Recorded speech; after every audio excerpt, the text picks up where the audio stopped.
But I also just look forward to sort of having a real conversation with you and Absolutely. letting it go where it wants to go. Okay. I wanna venture into the unknown without any expectation as to where you're going to take this. I guess we should say hi. So, hi, Mike. Hello. It's great to see you. Hello. Thanks for being on Love and Philosophy. Happy to be here. So, maybe for those who aren't reading your popular Substack or haven't heard from you or about you in all these other worlds, maybe we could just give a brief introduction of who you are or what's going on in your world at the Who am moment. I? I think I'm somebody that recognizes I think is the most profound central insight, right? That love is, I mean, I think a lot of people think this is just rhetorical flourish, but I would suggest that there's a rigorous way to talk about this, right? Which is that, and we should talk about this today, which is that I'm somebody that believes in love. I believe in it, right? And I say that even as somebody who establishes myself as a naturalist, right? I do no violence on science. I don't make a claim to the supernatural. I don't believe that love. I believe we constructed love, right? And like together, but it's real because we made it, just like we've made a lot of other things that are real. And there's some accident, right? And cosmic accident, some transition that happened in the past where love became possible through the emergence of some contradiction that never resolved itself. That a contradiction that began and expanded into a self-propelling harmony, right? And I think that love, that central love, has something to do with truth and understanding, like the ability to recognize that my son's walking behind me. Hello, David. And so, Speaking of love, yeah, exactly. The ability to recognize that what is possible, to imagine what can be separate from what is, and that construct, right? That that we can get into the sort of the dry epistemics of it. We can talk about game theory and information theory and complexity theory, and we can get really empirical about what that means. And my poetic take here, I think, does no violence on any of that. I think it recognizes, right, the beauty of emergence and irreducible complexity, to use the language that scientists might to describe what I'm talking about romantically. And I think it's very romantic, right? That you can have this stance that you love the truth and the pursuit and the discovery of it. And I recognize, when you ask me who I am, I think I'm somebody that recognizes that fundamental thing that must be true, that love exists, and that it's the reason for why we even want to know in the first place and why we're here. And there's your purpose if you're looking for it. There's your face of God, right? There's Spinoza's God staring you in the face, if that's how you would like to look at it. You don't have to. There's certainly other different frameworks and models and schemas of understanding all of those same things. And, we just danced in with the science of it for a second there. And here I come back to, because I'm here and I'm thinking about it. And I have to ask myself, why do I care? And that's why. Because the truth is important. And it's important because love exists. That's who I am. Yeah, I definitely get the feeling when I read your writing that you really care. It's really coming from a place of care. And it even feels kind of emotional at times. I know you don't shy away from that word. And it's intended to be. It's intended to be emotional, because I think that's like a fundamental part of the human condition, right? That's the grand praxis, right? My attempt at a literary theory and style and argument. And it's a praxis. It doesn't really fit in any of those categories. It brings those categories of argument and and narrative and facts and logic and the domain of reason. It tries to bring them together into something that's where there's a tension. There's a tension between all of those, right? Like in one direction, we can worry about demagoguery, emotion. Emotion can feed these destructive forces, right? But I argue that the productive tension is resolved, that emotion should serve truth, that when you can align like the pursuit of truth with a feeling of joy, with a feeling of like purpose, of a feeling of belonging, and you can disalign, the forces of chaos, of darkness, of disconnection, of loneliness, and you can use that, right, as a basis to understand, to tell a story that makes sense about like why we're here. That's the grand praxis. That's what I'm doing, right? That's my purpose at Notes from the Circus. So I'm not trying to hide it from anyone. When people ask me, there's something that may even sound manipulative or propagandistic about that. And okay, but I'm being very clear about that's what I'm doing. That's my stance. It's like what I believe. And I think that the work that I'm doing has to embody the tension if you really believe in it, right? And so that's what I try to do. I want to know why you started Notes from the Circus. And when I read your first post, I think I'm remembering this correctly, definitely was one of your early posts. Then you were talking about accepting your own limitations or something like this. Is it an ongoing, everyday process? Was it part of starting Notes from a Circus and holding your limitations? How does this in your own life? How have you waded into these waters? Yeah, there's sort of a kind of an existential thought that, right, I've had about this, right? As one, I should note that to my great surprise, Notes from the Circus is like growing like wildfire, and I kind of didn't expect that to happen. I would have done it anyways. Like for me, I'd stepped down as an executive at a big Silicon Valley tech company, and people can go on Google and they can find me on YouTube talking about my professional pursuits if they want. I prefer not to take too long of a cul-de-sac here on that. But I stepped away from that world, and it gave me a lot of time to think. When you have nothing to do, what else to do other than think? And so that's what I did. And I recognized that there was a lot of threads in my thoughts, a lot of contradictions that I felt. Some of those things, the reasons why I'm not a tech executive anymore, I guess, at the end of the day, and why I'm not, talking to recruiters anymore about becoming one again, was really just about this sort of sense of like this exploration of what is my authentic self? What would that mean? What would that mean if I think about it? I have all these thoughts. I have all these beliefs. Like I built up myself a deep understanding of philosophy, of science. I've tried to use these cognitive tools to stitch together a perspective, a position, one that I'm like intervening with now, right, in a more public way, and hopefully people see it in an honest way, not in a pretentious way or a sense that like I just have this overwhelming and sort of overinflated ego sense that I'm right about everything. I'm not sure that I am, if anyone would accuse me of that.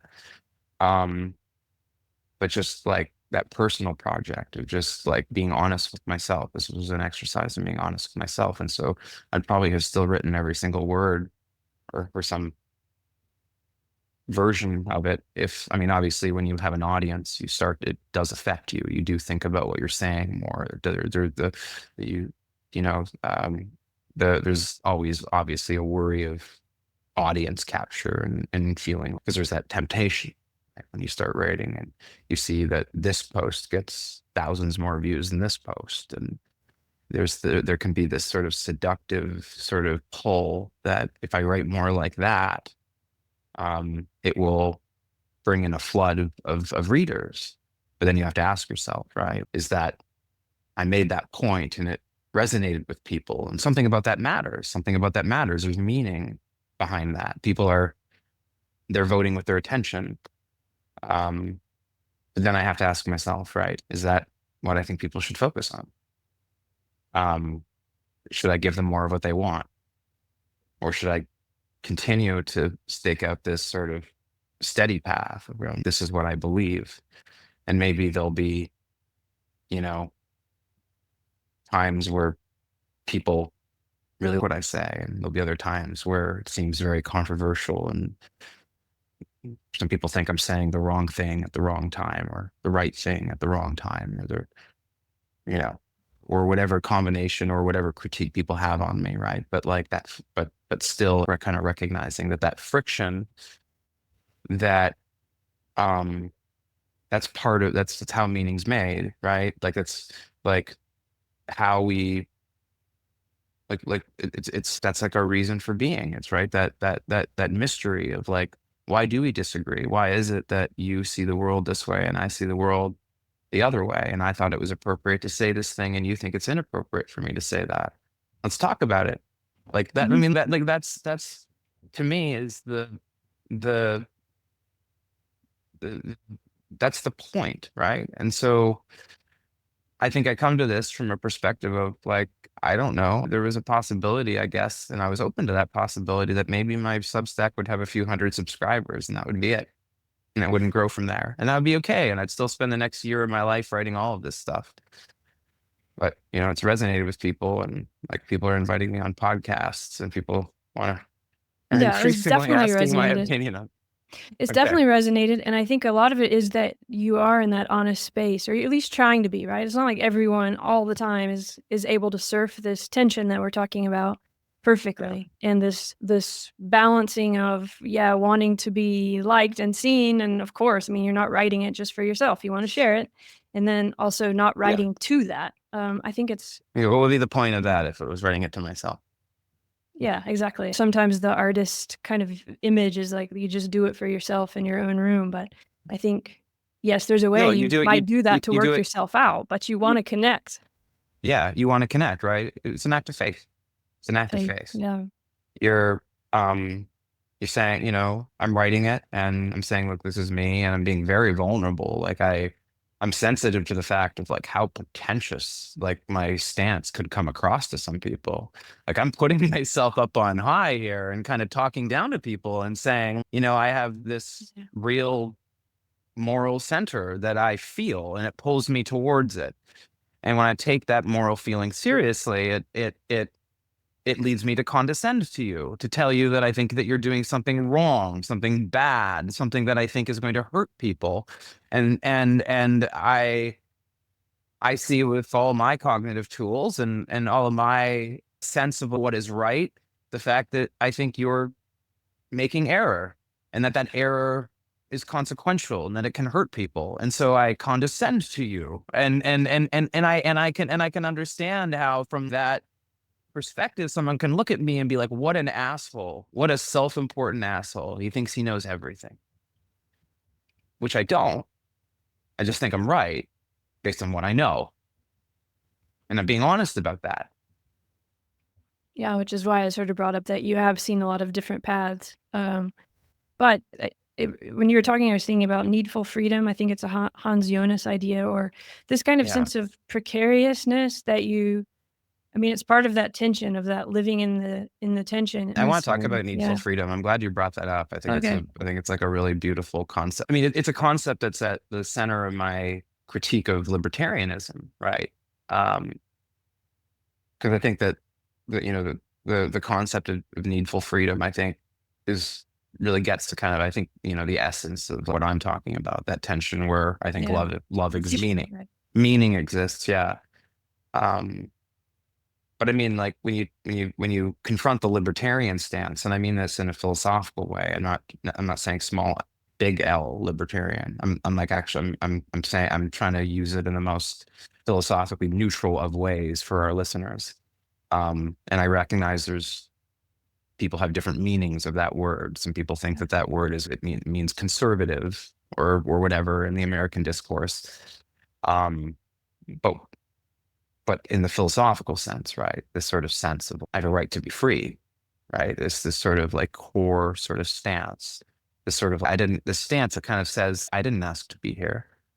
I wasn't, no one consulted me. Like, therefore, my right at my apex, my inheritance of existence should be that no one coerces me, that no one stands in my way, that no one attempts to shape my behavior. I mean, what a petulant place to stand, right? In the grand, in It sort of forgets the needful part. It forgets the yes, yeah, intersubjective needfulness yeah, that is the yeah, human condition. yeah. So I mean, they aspire to total freedom, like the kind, the kind that is not representative of any tension at all, but it's actually they advocate for entropy, for the removal of all structure, for the things the frameworks that support understanding, that support connection, the things that like bring us together, because a world without structure, without rules, without shared commitments is not a utopia of individual self-determination, but a void where nothing holds. It's the in the absence of order, nothing can be built. In the absence of obligation, nothing can be sustained. In the absence, and just trying to connect this back to the broader point about love, right? And in the absence of love, because love itself is the kind of freely chosen bond that like describes what meaning is in some way. It's like hard to put a word around it, right? And without that, right, freedom collapses into alienation, loneliness, separation. You're the only person alive with all the opinions in the world. The most devastating question that I think the vastness of space and the cosmos will give back to you is, who cares? I think that's the insight, right? That's the insight. That's why the libertarian's wrong. We can see this, right? And it's why like democracy is right. It's why the liberal idea and the Enlightenment, I mean, that we can critique it. We can see that a lot of the Enlightenment philosophers that kind of gave way to some of the hyper-rationalism that I now critique, but they understood something important. It was the first time that we sort of politically tried to embed into our structures of government this very idea that we're talking about, a pursuit of truth, a recognition that no one person can hold it. And if that's true, because truth is discovered in the intersubjective space, then our politics must represent that. Democracy, democratic deliberation, the collective pursuit of truth, the attempt to balance competing needs and competing views on the world towards some greater coherence, towards some greater purpose, and see that what is more just than that, right, as the background framework for a secular ethic. Well, you brought up liberal, this word liberal, and in some of your writing, you're talking about being a liberal, or this liberal ethic, or epistemic liberal ethic, and I'm interested in that word in your life, how you've I feel like you've moved through a process with that word, and as you said, everyone hears that word differently. So maybe we should try and focus on that word just a minute, because I know right now a lot of people are hearing it in all kinds of ways, and it's actually very important, especially for those Enlightenment ideas you're starting to talk about there. Yeah. Well, thank you for that. Right. And I think it's a really important question, because you're right. It's a word. I choose to use that word with all of the baggage that you're referring to, aware of that baggage, aware, and in a sense, right. I'm doing something, I'm trying to do a radical thing, Holding that tension, that precariousness. Yeah. I'm holding that tension, but I mean, this is important, and we should talk about this, right? Because that's part of my like grand praxis, right? The sense that I know that I'm deploying the friction. I know that that's going to elicit the sort of, wait, you're a liberal, or or whatever. It's like, you sound like, people have said that some people on the left, I've noticed, have said I sound like a conservative. I sound like a moralizing sort of center right conservative. And I know what they mean when they say that. And I'm not offended by that, by the way, because I think that there's some reasonable insights to be found in say a conservative philosopher like Leo Strauss. I wouldn't say that I'm a Straussian. I think he says something right. And I think that connects back to everything I've said about like culture and its place and the way that it connects us to politics and the way that it connects us to power. And so I think that, in that, and yeah, like if say, more left-wing people would see me, reach for a conservative philosopher, someone that's sort of Yeah, it's been like a red that flag or something. Or, it's like a red oh, he's too flag. It's far. what are you? It's what are you saying, right? Well, I mean, I think if Strauss were here today, having read him, I think he would have voted for Kamala Harris if we want to get like real, like practical about it. So just if what he said he believed, right? He certainly would not have voted for Donald Trump. So I think like these sorts of things, I think, are important, like this demand for intellectual honesty, right? Like with the idea of liberal, even. I mean, is it every time you use that word, you have to show your past dependency and where it's coming from? Well, I think, well, look, I'll just start where I am, right? On liberal. And you can, maybe if you want to push at it and tease at it, you can. For me to describe liberal in its most, I think, precise and compelling way, and I want to be compelling, the grand praxis, is that, as I think you should center it on the tension that it navigates, the balance between freedom and obligation, between individual autonomy and collective responsibility. Liberalism isn't just a set of policies or a political stance. It's a method. It's a framework. It's an epistemic commitment to a society that preserves both the stuff that we just talked about, needful freedom, and the structures that make it possible to pursue. A liberal is someone who believes that people should be free. Right? I mean, but also understands that freedom cannot exist in a vacuum. Liberalism isn't libertarianism, which treats all constraints as oppression, nor is it authoritarianism, which treats all which I would say seeks order at the expense of agency. Liberalism stands in this fragile space, in this contested space between both extremes, insisting that true freedom requires coherence, institutions, shared truth, and good faith disagreement. This is why we believe in freedom of speech and the right to protest and the demand that we choose our own leaders.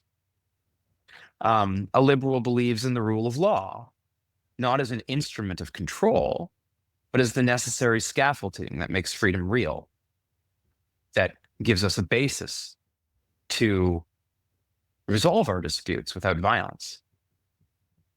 A liberal believes in pluralism, not just as a passive acceptance of difference, but as an active commitment to constructing a society where different people with different values can live together without falling into chaos or coercion. A liberal knows that democracy is not self-sustaining, that it requires civic virtue. It requires institutional legitimacy. And this is like my biggest intervention right now, this epistemic crisis I talk about in my cognitive revolution that I push for, and the basis of my epistemic ethic, which is that it requires a shared reality. Yeah. Right. And one that we all think matters. I think a liberal knows that the market is not self-regulating, that it should serve human needs rather than humans being made to serve the market. I think a liberal understands that rights are not self-executing, that they require constant vigilance, adaptation, and the reinforcement against the pressures of power and entropy. So I would say, when you ask me what does liberal mean to me, I think it means that above all, A liberal sees the world as something to be built, not something that simply exists. Liberalism is an ideology of construction, of institutions, of consensus, of meaning itself. The reactionaries and the nihilists reject this responsibility. One is yearning for a lost order, the things that we've left behind, the things that we've built on top of. They want to cut off the top floors. And the other is embracing collapse. The liberal insists, I insist, we must build. So to be a liberal then is to take responsibility for the world, not just as it is, but as it ought to be. It is to recognize that no order is eternal, that democracy is fragile, and that human flourishing is neither inevitable nor automatic. It is a commitment, despite uncertainty, despite imperfection, despite the ceaseless pull of entropy, to the work of keeping civilization possible. That's what liberalism means. I think what you just did was kind of demonstrate this holding the paradox, or this holding the tension, or needful freedom, which is what we started with. Liberalism, the way you just painted it, is understanding that we are with each other, intersubjective. That is what life is. And so there needs to be some balance between these things you just talked about, such as, for example, order and chaos. And that over time, through our interactions together, through the governments we've built, we've found ways to do that. But today in the world, it seems that there's a kind of a push that says we need to get rid of all of that. I guess there's not, you write about the Enlightenment, or in a lot of different political, historical is, I guess, the right word, events that sort of got us to where we are. But I think that's not, you also talk about how we've kind of had this forgetfulness of time. Yes. And all that stuff you're writing about, I don't think is really something that's being held in the common understanding today, let's say, right? So what you just described about the liberal and this holding this tension, it seems richer and deeper if you have an understanding of that history and of that these things aren't just ideas. I mean, it's beautiful what you just said, but actually this comes through a lot of practice, a lot of people fighting, literally dying, trying to figure out how to be able to say what you just said, that's actually the case. Do you know what I mean? I do. And I, as you said, I have written about this, not just like from the perspective of, sort of, I mean, look, I think that for me, and this has kind of been my recognition, right? What the grand praxis means. I realized how heady of a term that means. And I know that at one point it was used by some Marxist theorists and stuff as well. And I'm kind of just like stealing it for myself because I'm not a Marxist, just to be clear, everybody, if someone accuses me of that. Although I think that Marx and Marxists make important interventions that need to be responded to as part of. Do something similar with that term in liberal, in the way that you hold it, right? The socialism and so. Yeah, I mean, I don't think like Capital by Marx is an offensive text. I think a lot of people would be surprised to hear me say that, right? As a liberal, I think a lot of his insights are playing out in front of our eyes right now with Elon Musk and Doge and all this. But yet I still disagree with him. Not because I think he misunderstands the nature of capital and its propensity to concentrate and its propensity to become power. I think Marx gets that right.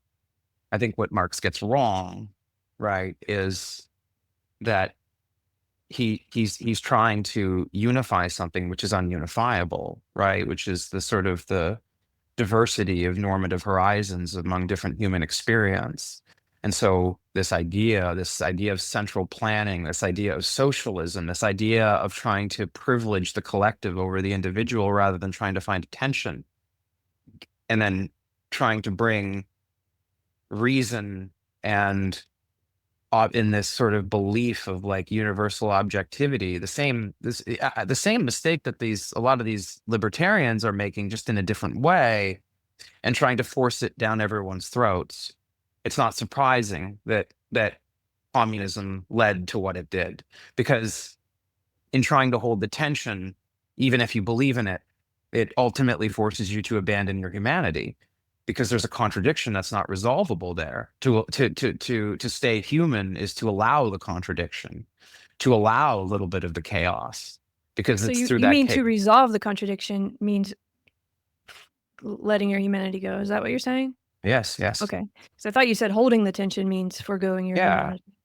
Yeah, I How- think this is the problem. I think this is the problem, right? Marxism is a materialist philosophy at the end of the day. It thinks that the material conditions, I mean, it makes a belief, it has an epistemic belief that the problem, right, of production, the problem of the basic provision of human necessity, right, can be solved through the provision of reason and the tools of reason and technology. And in that sense, they're not even wrong to say that, right? I make this argument about these not even wrong arguments. I think the Marxists are right in a sense that that's true. But once again, the tension is like the way we go about it, right? There's like rhetorical things that you hear people say, right? It's that, the meaning of life is the friends that you meet along the way. Well, I mean, that's the problem with Marxism. It's like it doesn't want you to go off the beaten path. It wants you to play a symphony, to speak to the structure, right? This is McLuhan, right? The medium is the message. The socialist state becomes the message.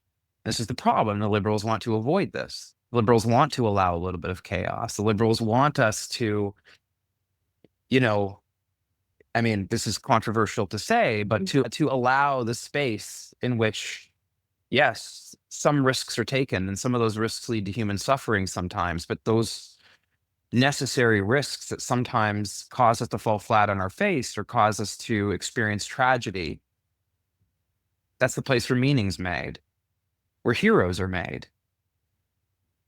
And so this is why I'm not a socialist. Why I think Marx gets it wrong. Right. And so it's not about some belief that like capitalism is good.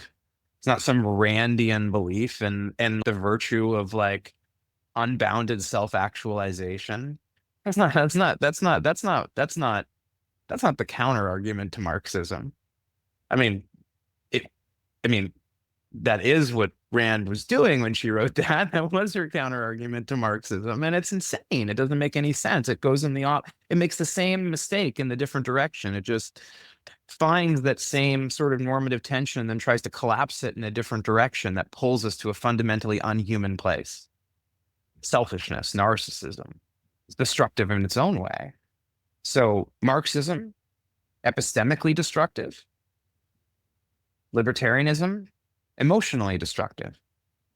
That's where I think the liberal shows up and says, no, these two things need to be reconciled. So our response, the liberal response, if we want to get very practical about it and talk about political theory, is that we need a frontier, a place where people take risks, where entrepreneurs build new companies and try new things.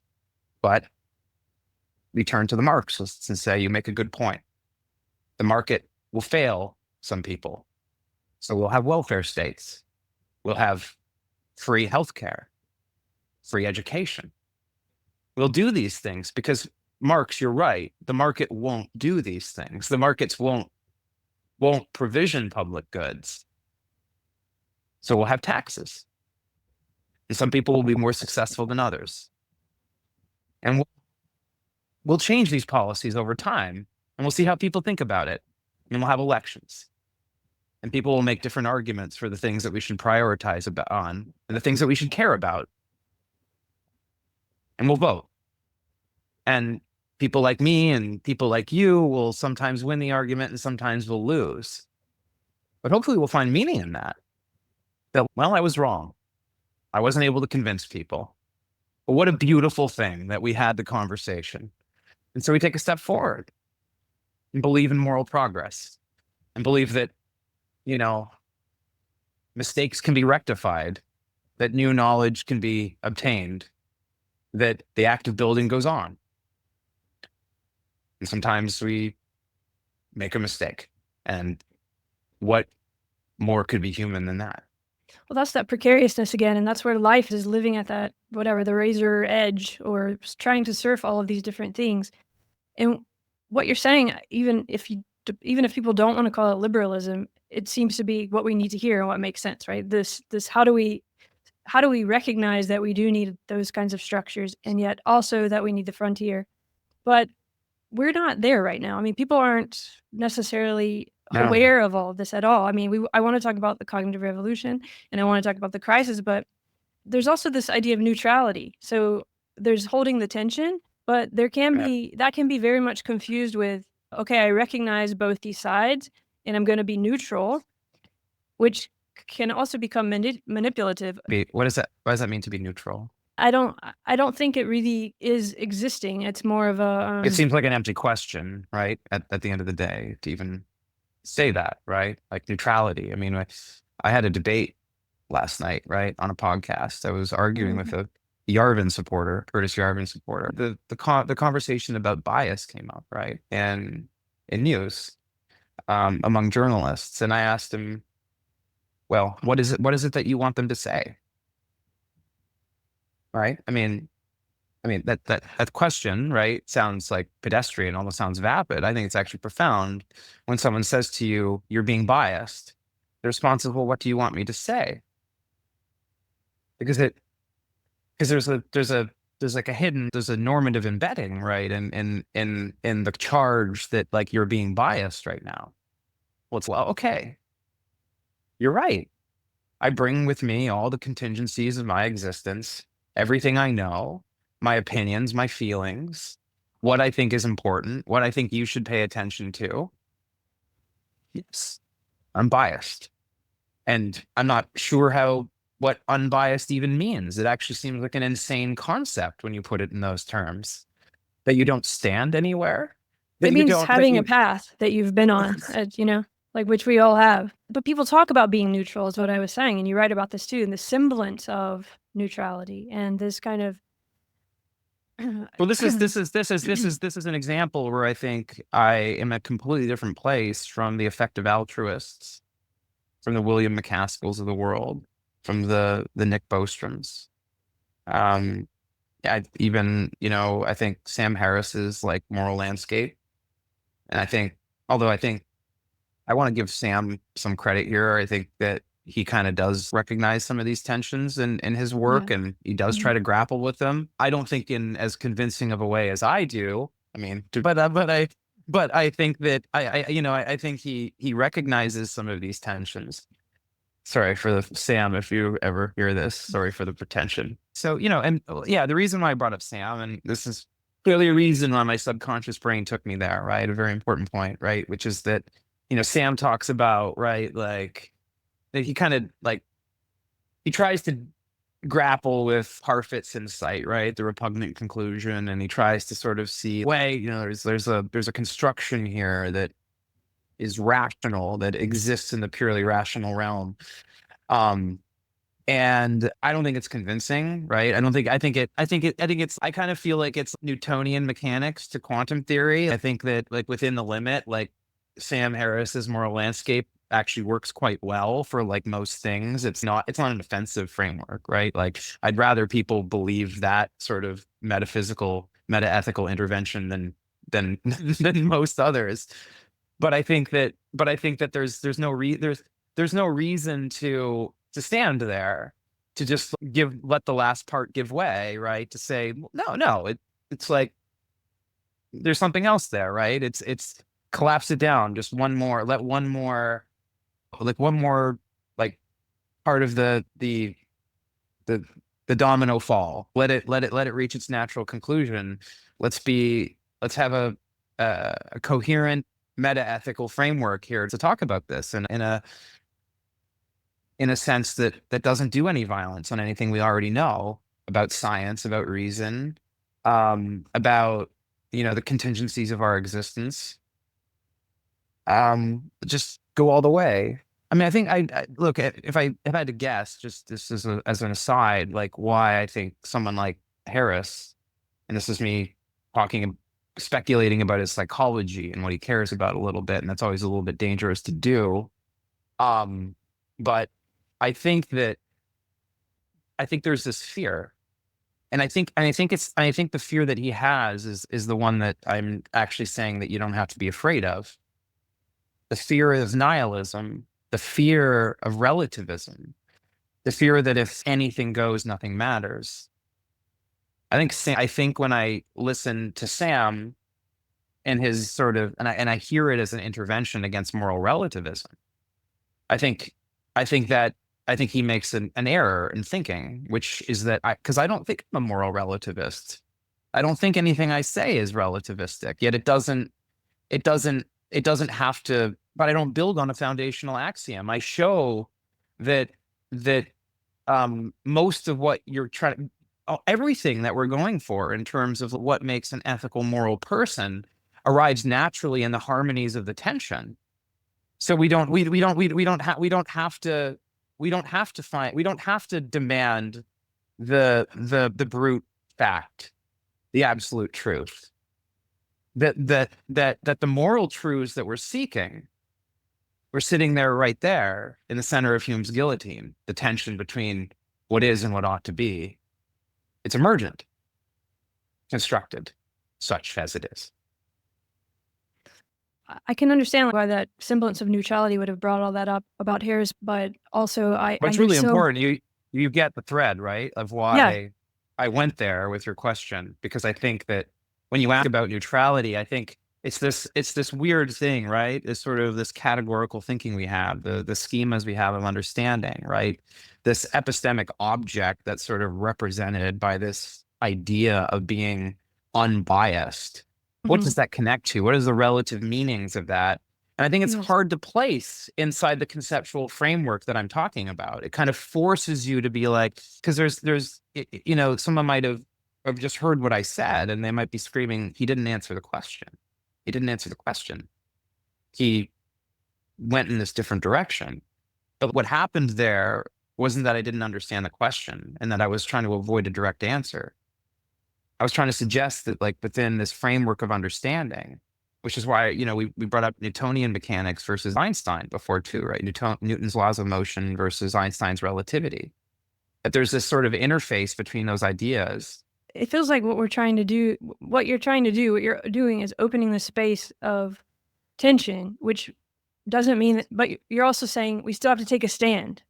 And those two things are not things that go together easily for people, that you could understand that there's many, many ways to see something and also still take a stand towards one way, right? And so sometimes this becomes the neutral space, that we're supposed to have a neutral space where we sort of step out of all of the stances and our whole development, because we all have a stance, but we try to pretend like we're not going to have a stance. And this gets confused a bit with something like meditation or these kind of practices we do where we try to get into a more, present state, which that doesn't actually contradict this, but it can seem so. And I think that beating up Sam Harris and that whole way that he's trying makes a lot of sense, because he's trying to hold the space. I think he acknowledges this point, though. I think when he talks about it as a navigation problem, I think he is understanding that point, like that there's sort of like, if we're here right now, right? Whatever it is, whatever your sort of like existential theory of like time is, whether it's presentism or the block universe or whatever, right? We're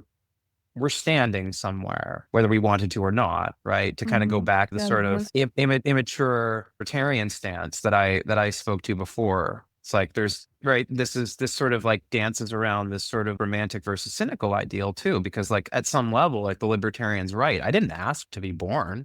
I didn't ask to be here. I didn't ask to care about the things that I care about. This is a state of being, right? A state of being here. Right?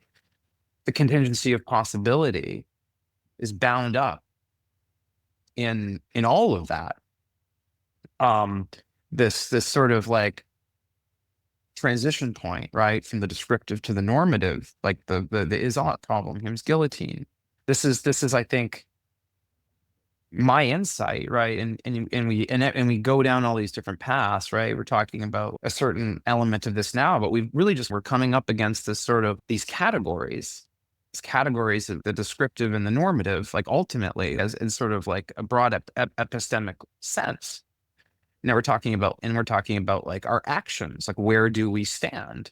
Well, where you stand is with the cards that you were dealt, right? To make it a poker analogy, you're sitting at the table of life and the dealer put some cards down in front of you, and now you have some choices to make. That's where you stand, right? You may have been dealt a bad deck of cards. Maybe like you were born with illness and maybe your life is short, and maybe your life is like painful, but there's an opportunity, right? There's an opportunity to find meaning in the struggle. There's this, and I think it's not surprising that that's where the most meaning is found. It's why the movies that move us the most, right, are the ones of tragedy. Because tragedy's meaning. Because it's not that we want people to have a tragic fate. It's that people will have tragic fates. And when that happens, it will force us to confront the meaning of life and what things really, really matter. It provides a mirror that we need to see.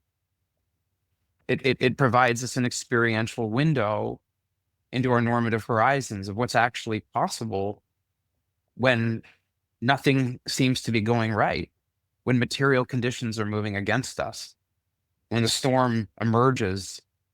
There's meaning in surviving that and rising to the challenge and proving that we can, and Realizing how much we need each other, to go back to the love idea too, that Yes. needfulness comes out.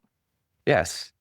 This is also related to the problem of evil, right? And why, I think the confusion enters there, right, as well, right? This is why I think cognitive revolution, which is what you have a manifesto for a cognitive revolution, because what we're doing in this whole conversation even, and what you're presenting, I think, in a lot of your work, is a kind of a different way of thinking, which doesn't Yes. start from the either or, and it allows categories without necessarily taking them as you have to choose between one or the other in every single instance.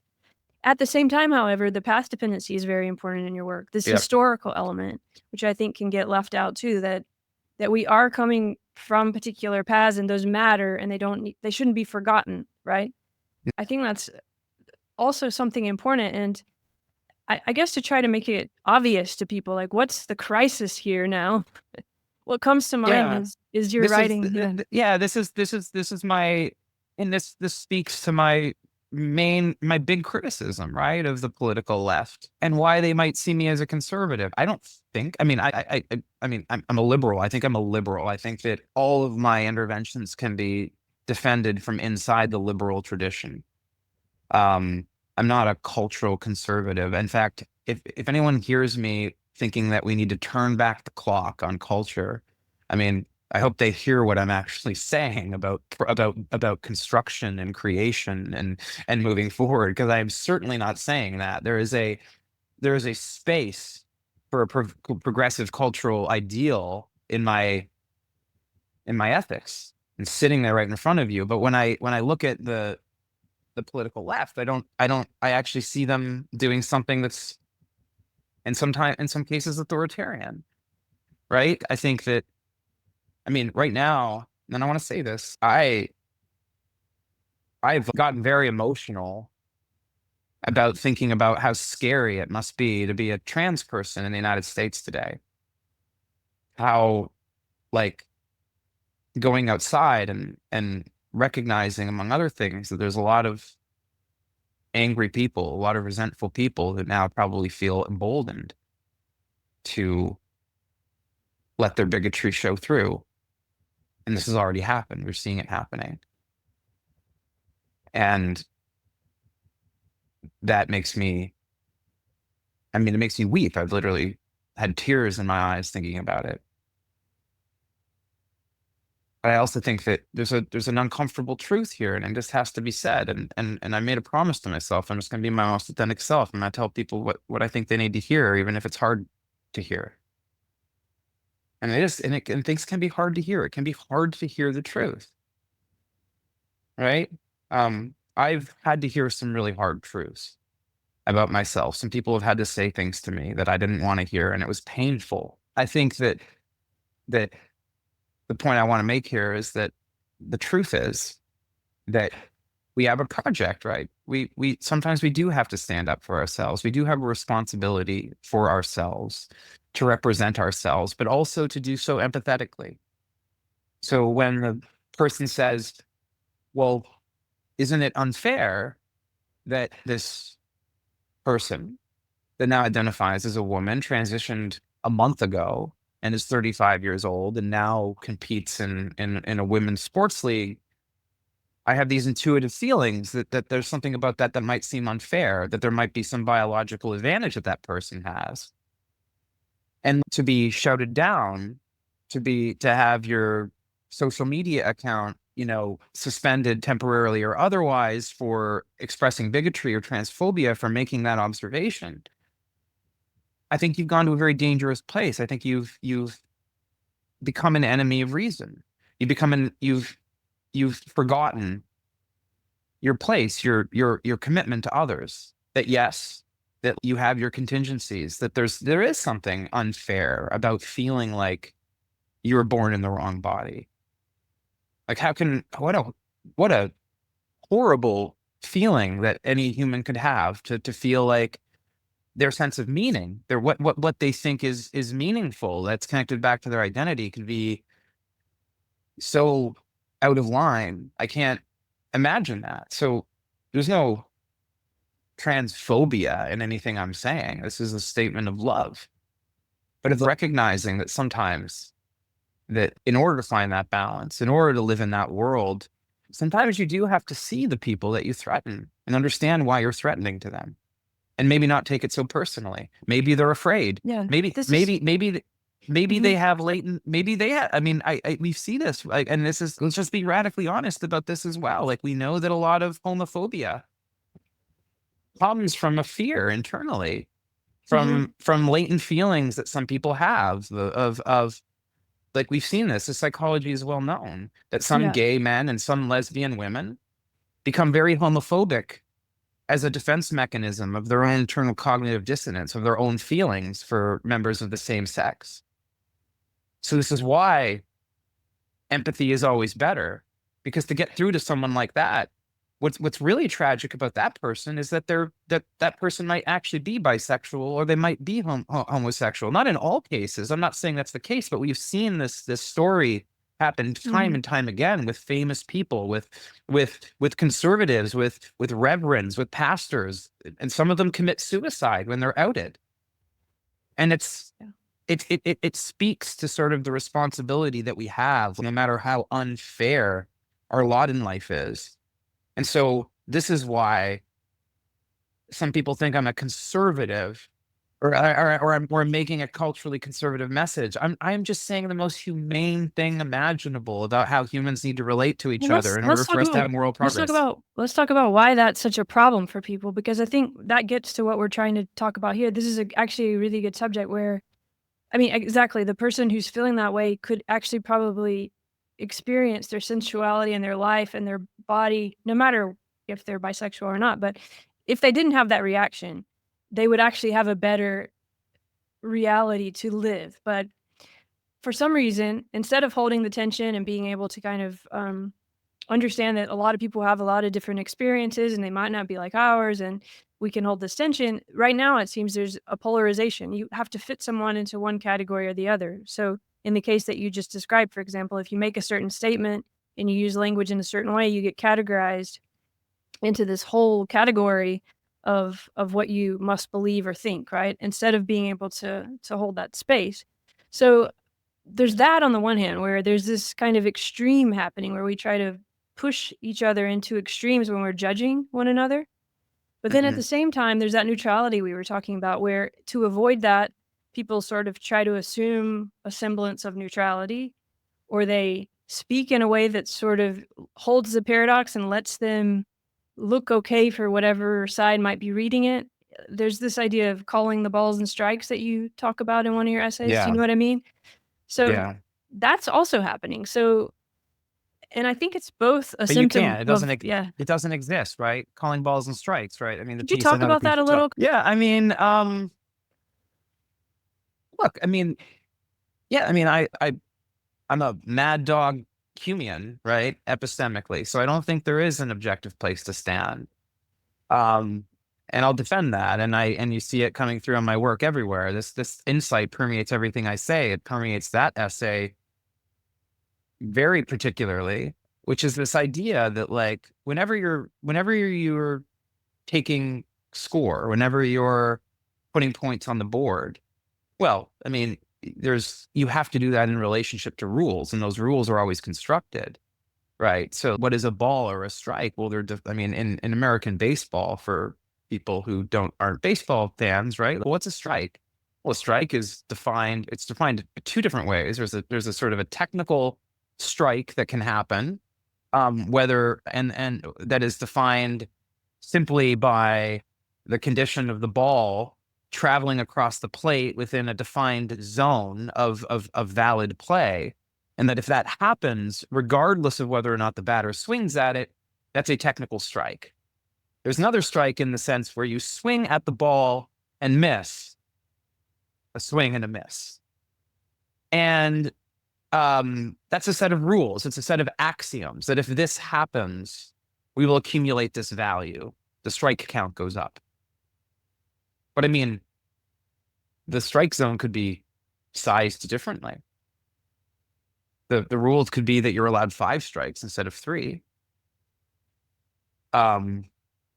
There's a bunch of arbitrariness in there that we don't think about.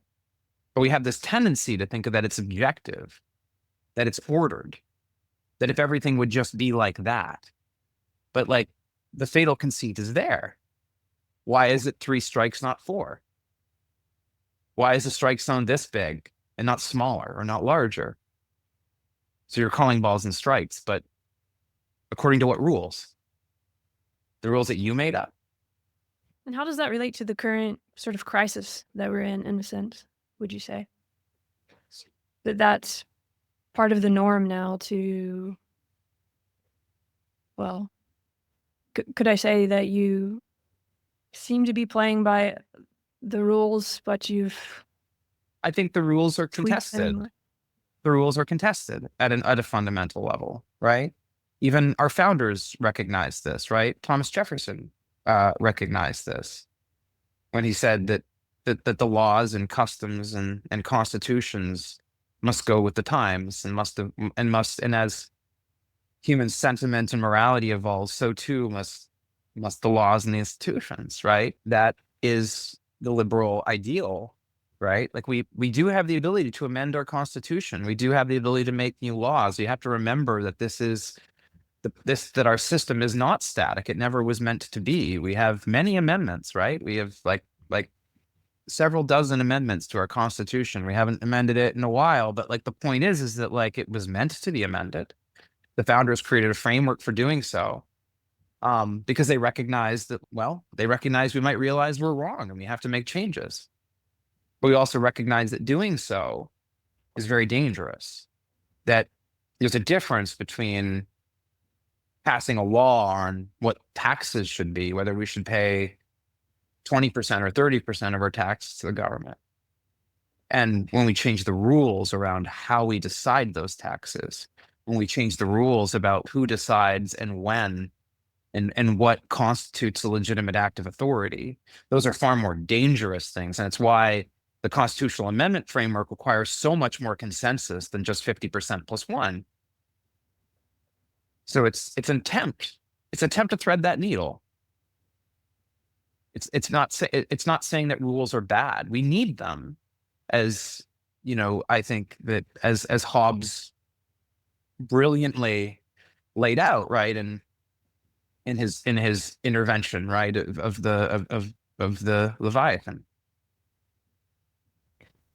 Yeah, when I was reading that article I brought up about the baseball or calling balls and strikes, I had the feeling there that you were saying people are sort of aware of all the rules and of the many different ways they can be perceived, and they're sort of staying in this seemingly neutral ground or making statements seemingly doing all the work there. Well, it is, right? Because that's the point. It's when you do recognize that the tension is where life is. If you can also take advantage of that, is what I'm saying, that you can sort of sculpt the messages so that they can be read in many different ways.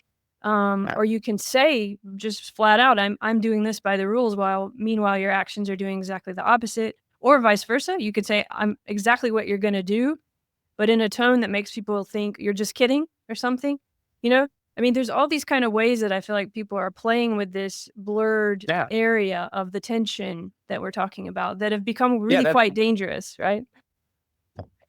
Yeah, I mean, I recognize the pretension of this, but that's what my grand praxis is, right? It's a theory of communicating these things in a way that they'll be persuasive and understood and rigorously defensible. Why don't you say what you think the crisis is, or what the why do we need this revolution? And then maybe we can actually talk about your praxis. Yeah. Well, the crisis is an epistemic one. It's a crisis of a lack of shared understanding about the world. It's Jonathan Haidt and Yuval Noah Harari are like examples of great public intellectuals that describe this problem and the nature of this problem a lot, right? And the anxious generation in Haidt's case, and 21 lessons for the 21st century and Harari's case. They're great trade books for sort of like understanding the nature of the crisis. And I think they do quite a good job at that. And I think ultimately, we have to reckon with it. We have to reckon with what we now know. We know that we've created a information ecosystem. We've fundamentally changed something about the human experience in a dramatic way with social media and the internet. There's this sort of, I think, attempt to sort of construct a sort of an ontological understanding that's very deceptive, right? This sort of sense of, well, I can just put down my phone. I can just choose to have an account on TikTok or Instagram or neither, or maybe on Mastodon or on Blue Sky. And that we sort of like take comfort in this idea that the choice is possible, but what is choice if not acted upon? What is choice if the default always wins? There's clearly an unexplored tension there in our own intuitive understanding about our relationship with technology. And my intervention is that, I think Harari is right. I think we are about to destroy ourselves if we don't do something about this. And so that's the nature of the problem. We've created all these different systems of understanding, and I think most of them serve the few, not the many. And that's this fragmentation of reality. Like, I think, Alex Jones at InfoWars, I don't really see anything that he's doing as doing anything but serve his business. Using demagoguery, using cynicism, like just producing bullshit right, left, and center that is just like tailor-made to make you angry and make you afraid. And because you're afraid, you keep checking back for more because you have to know more about the nature of this danger that you feel so viscerally now because you've been warped into this into this distorted understanding that has lit up your lizard brain, lit up your amygdala, and made you feel anxious about everything. And that this demagogue, Alex Jones, has somehow managed to convince you that he's the only one with all the answers. Well, I mean, I think the nature of the crisis is right there. You've lost your capacity to trust the goodwill that most people are just doing their best. That the journalist at the New York Times really is just trying to report on the news. That the teacher is really just trying to teach your kid how to read, not trying to indoctrinate them with gender ideology.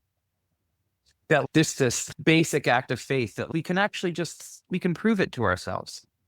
I know that if I get on a plane right now and go to the reddest of red states and go into a little diner and sit down with people, I think they'd see that I'm a nice guy, that I don't look down on them. And I don't think they'd look down on me, seeing my face and hearing my words. And just sort of recognizing that, yeah, we are all just, we can prove this to ourselves empirically if we must, that we are all just doing our best with the information that we have. And so the nature of our epistemic crisis, it's right there. The lack of connection, the walling ourselves off from different perspectives. And how is this connected to technology? You already raised it a little bit, and in your writing, you often talk about how we confuse technology and teleos, or the technology is not the end in itself, but we kind of confuse that, or a lot of us even sort of live our lives through these parameters that seem technological. How is that connected to how we've gotten here, do you think? Well, I mean, it's because it doesn't allow the tension. I mean, a computer program is deterministic. Yeah. It's a deterministic. It's a function. A computer program is just a function, like in calculus. We'll do the same thing every time, given the same inputs. And maybe that's true about physics and reality too. But even then, we don't have to necessarily despair, right? You know, I don't think it is true about, I mean, there's always this entropy or Well, this idea. Evolution is about the mistake or the chaos or the entropy. So, but it's I becoming mean, more like that through our habituations through technology, weirdly, it seems. well, I mean, maybe, but you know, at some level, at some higher plane of existence, that maybe this is already all written. Maybe the block universe does exist. Maybe Hugh Everett was right that the wave function doesn't collapse, and maybe that's the way it is. And maybe the only sense of choice we have, right, is what physicist Sean Carroll calls, right, like the self-locating uncertainty. Like maybe that's where the tension exists. I don't know that's true, but my goal is to be intellectually honest and consider all perspectives. Yeah, I understand that. But in this world right now where technology is not the teleos, how is that confusing us in the sense that we seem to be, I don't know, you talk about politics of power and politics of distribution. It just feels like either people don't feel motivated to try to change this, or you've said fear a few times, or people feel afraid of the precariousness involved in trying to speak this way. And some of your writing, you're just saying this is how it is, and I think that's But why it is precarious. Yes, but So are the contingencies that had to come together for us to be here right now, right? I mean, but isn't that part of why people want to just give themselves to the AI, or why even a lot of people in the world right now that have a lot of power seem to think that democracy is wrong, or empathy is bad, or meaning shouldn't matter? We should just go with the algorithms. Well, if you want to convince, safer? well, if you want to convince me that perspective is unconsciousness, is suicide, then I offer no rebuttal. I agree. That's my point. It's my point, right? Like I know to it's your point, choose but to, I feel like people, it can seem for the everyday person that this is what you open up and you show, I think, through caring and through feeling and through the love, is actually this is an existence that we want, and we want to remember it, and we want to look at the history that's created this because it's rich and it gives us meaning, and it's a change in the way we think. But when you just go into your technological worlds, or just most of the worlds these days that people are interacting with, there seems more of a push towards just give over your freedom so you don't have to feel needful anymore. Do you know what I mean? And I guess I'm just trying to open that up a little bit, because it's a very powerful force right now, this idea that we just have AI governance. Yeah. Well, Is it fear-based? Is it it's because fear. we're all so afraid to die, so It's we just... fear. It's fear because we're assaulted with all of these things that we're told to care about. We're beyond our cognitive capacity. We're overscheduled. We're anxious. There's too much news flowing at us. Our world's really complex. We've created this highly sophisticated technological civilization. And even the most disciplined mind in the world can't really make sense of it in whole, which is what I don't even try to do. You know, for people who like come to me and think that I know everything, I am literally saying quite the opposite, that I am very aware of my limited epistemic horizons. I'm really aware that the true complexity, the true superstructure of civilization is actually beyond my capacity to contemplate. There are too many variables. There's too many things moving in too many different directions. And so, like, how do we deal with that? Well, we deal with that in abstraction. We deal with that in trying to find the greater truths, like the greater patterns, the organizing principles, the ones that are as simple and right in front of our face as possible, and then trying to apply that sort of approach to sort of like start with abstractions that that lead us towards justice, that are easily applicable, that can be adopted in a way that ladders up to something that's greater than its whole. And that, to me, I think is the most beautiful insight. And that's even possible. And actually, that I think we can see that that's true, that is in fact how civilization has worked. By it's not.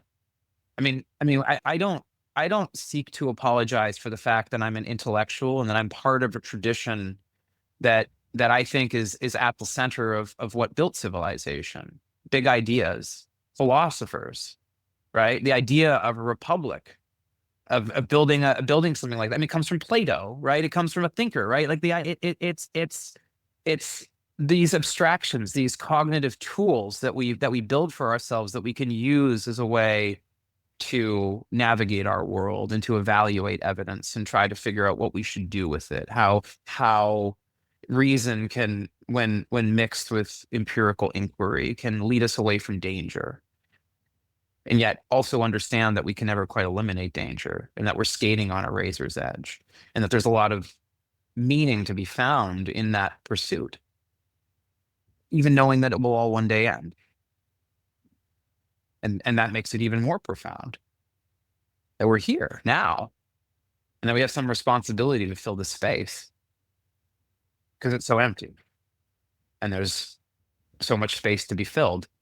And so I think, sorry, you want to ask me something? I was just going to say, for people who think that humanity itself, or that all this feeling and all this richness that is what we're celebrating here, or what is part of that tension holding, that people just think, oh, that's just an optimization problem. We just have to kind of get rid of that. No. How do some people think that way? And where do you Yes. think that, how do you think that developed? Is it fear-based too?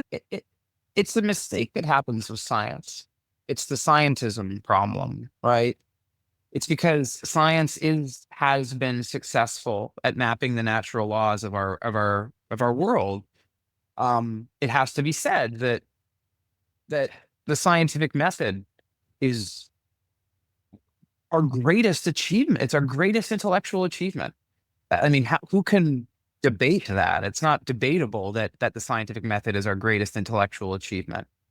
We walked on the moon in a spacesuit that with a life support system in it that fed it oxygen and on a surface that has none.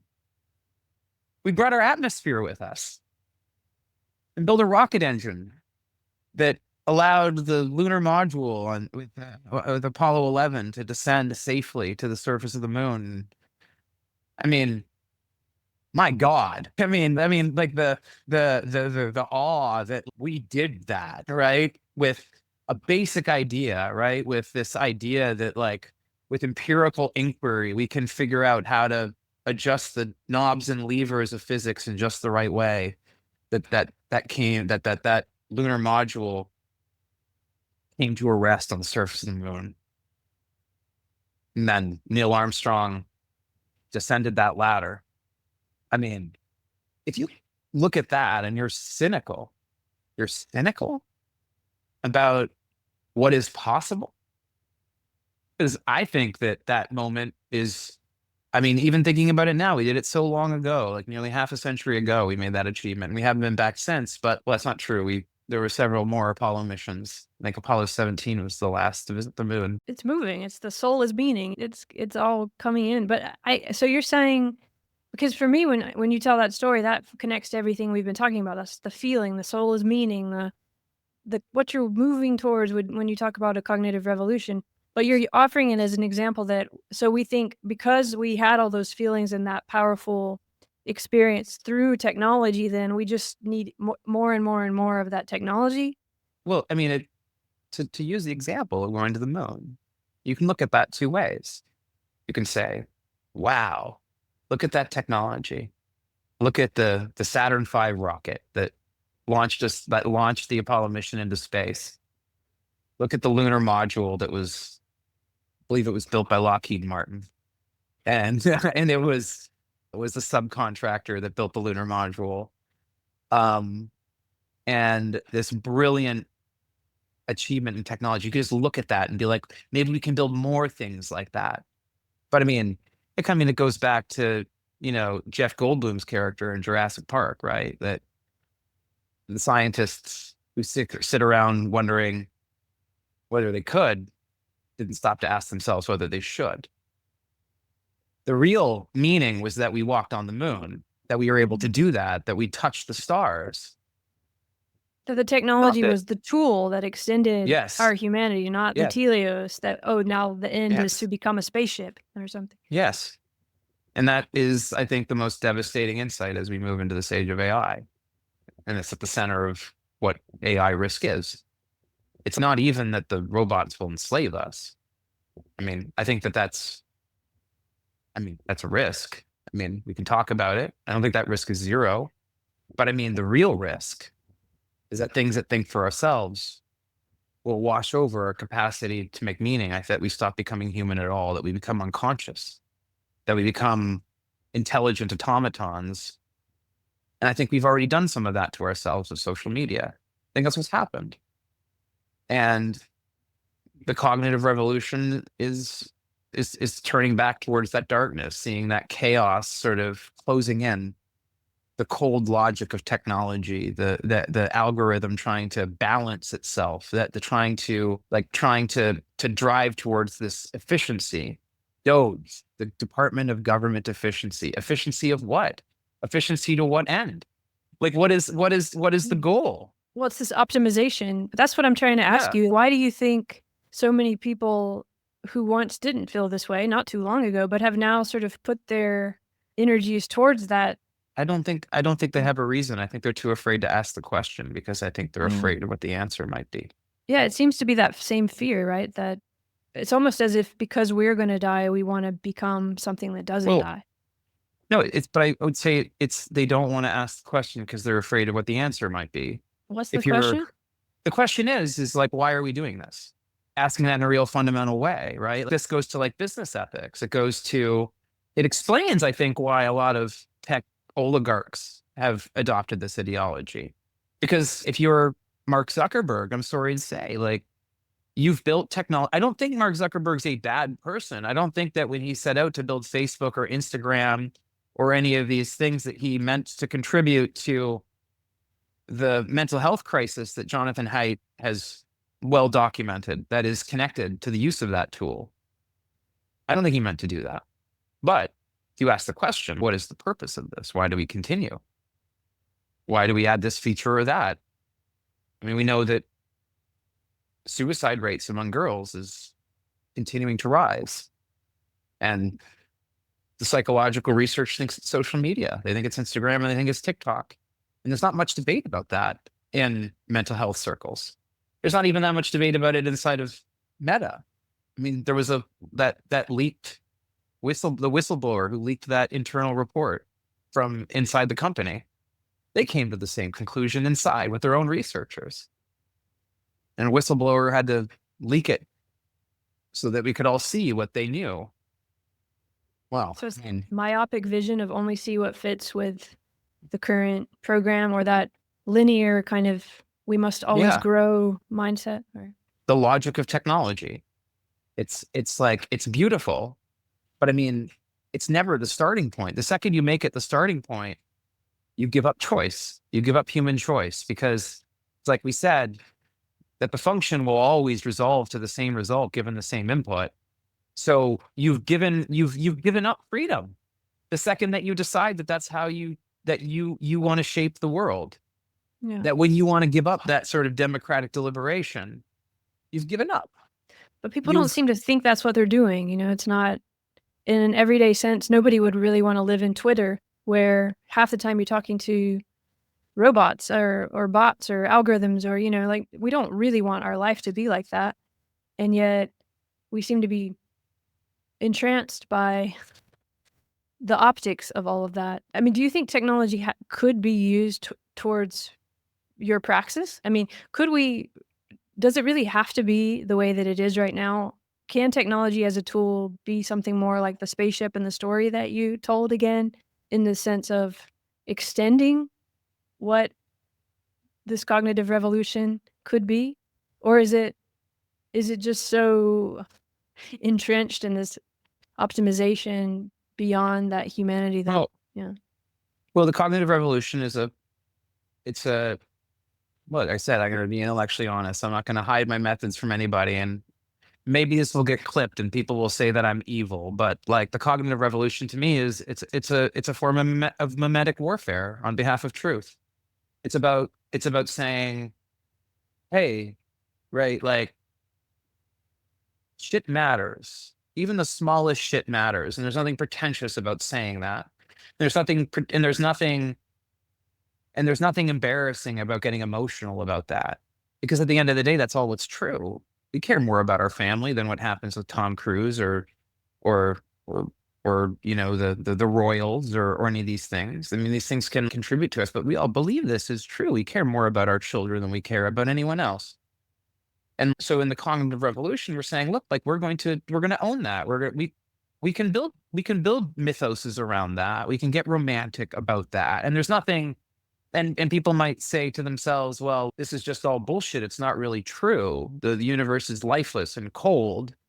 And it's, well, okay, then leave. I mean, like it's like the cognitive revolution is embracing everything that it is to be human, to find meaning, to feel, and to feel okay about feeling, to realize that it matters because it matters to us. That fundamental sense that I like roses or I don't like roses. Well, I mean, it's just that's. I think we all know this. I think we all knew this is true. I think this is what even a philosopher like Dan Dennett, who recently died, right, was trying to reconcile with science, with this compatibilism, this sort of recognition that we do stand in this place, and we can decide that this is all an illusion, that we're just tricking ourselves. Okay. I mean, that's certainly a valid.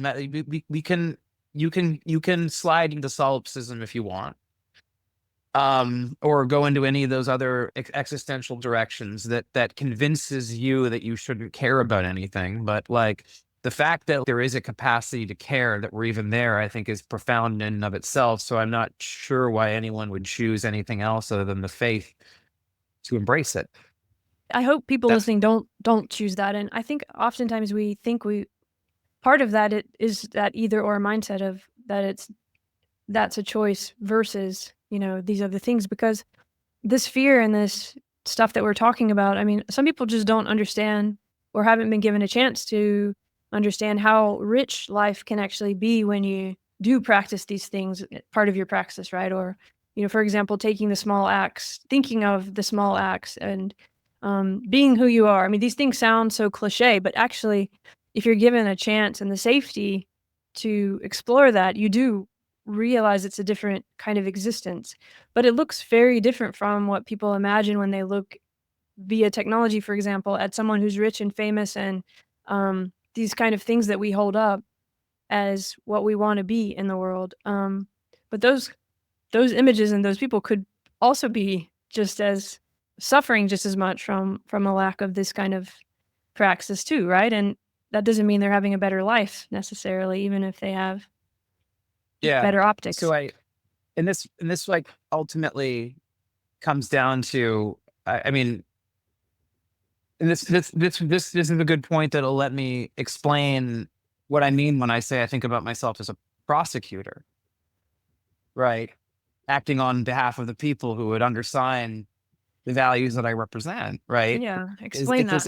Is this acknowledgement that this is mimetic warfare. It is. I'm fighting a war. Can you unpack that just a minute for someone who doesn't understand this mimetic, or because that's also from a very particular kind of.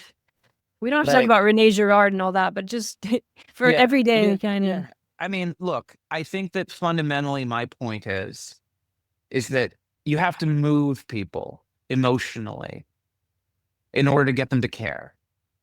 You have to relate to them. Like when we say meet someone where they are, I think it's a profound insight. You have to kind of go into their world and show like why ideas matter to all the other things that matter to them. And so when I say I'm a prosecutor, I'm saying, hey, I know there's all these things that we all care about. We care about love and our family. We care about all these things that we like say that we care about, and things that we say we don't like. But I think there's some universal principles, and I try to build them up from first principles. And I say, I'm representing this. I'm representing this point of view. I've done the work. I know everyone doesn't have the time to do the work, but I've done the work to look into this and think about it and synthesize it into an argument. And I'm going to put it out there. And I think it's profound. I think it's emotional. It's deep. I think so, anyways. Maybe you'll disagree, but maybe you'll read it and you'll say, I'm really glad you said this, and this was very clarifying for me. And so I'm going to share this, what you said, with other people. And maybe they'll think the same way too. And maybe they'll share it. And maybe these ideas will go into someone, and maybe they won't agree. Maybe they'll think it's stupid, but maybe a few of those lines where I try to tug at your heartstrings will live inside your brain and elicit some cognitive dissonance. And maybe when you see that poor homeless person being accosted outside the pharmacy, maybe, I don't know, maybe having read it, maybe even thinking that I'm sort of a self-important blowhard, but I don't know, like maybe that one sentence sort of just made you think, well, that Mike Rock may be like an self-important asshole, but I don't want him to think that he's better than me. So maybe I'm going to actually intervene and do something about this. So, I mean, yeah, I know what I'm doing, and I'm being honest about it. I'm forcing you to think. I don't want you to like me. I don't want you to agree with me. I'm doing something that I think is profound. I'm trying to make it hard to ignore me, whether you agree or not. To create friction, to force you to confront these things. So that's my praxis. It's my theory. It's my theory of change. So what's your motivation? What's really moving you when you do this every day? I believe in creation and the beauty of it, and the possibility of it, and the temporal nature of it, that starts with the contingencies that came before and the possibilities that will come after, even beyond my own brief span, and the sense of awe of thinking about it and the vastness of it, and feeling like I can do my own little small part. That's the soul is meaning constructed. Is that love? Is that connected to love? Meaning and I think that's the greatest love possible. To think that what love is about understanding, right? It's about connection. It's about shared experience.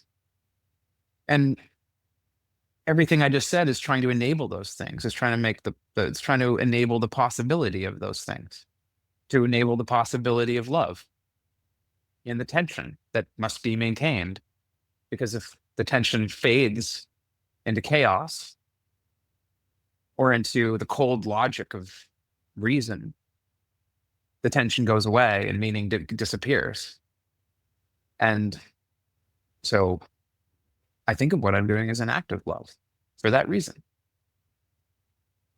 Yeah, it feels like that. I think some of the best parts of it, reading it, actually feel very visceral like that. Very, loving, but emotional, but also just very clear. That's not such an easy space to hold. How do you keep yourself healthy? I mean, is it too much for me to ask that? Because you're holding a lot of things and it's a precarious place. There's the danger that you could start thinking of yourself as a guru. It keeps going at this pace where everyone's coming to you for answers. And then there's also the risk that, you're getting criticized a lot and you're that kind of thing. So how do you, from yourself, stay in the love spot? I think my close friends and my family, hearing you say that, I already know what they would say. Because I've always been the guy that has never had any real compunction about being the only person in the room with my opinion. There's a cockiness to my personality that I embrace and I admit, and I wrote a piece on it, on being an asshole, right? But I mean, I hope people see that my propensity for being an asshole, which, sorry,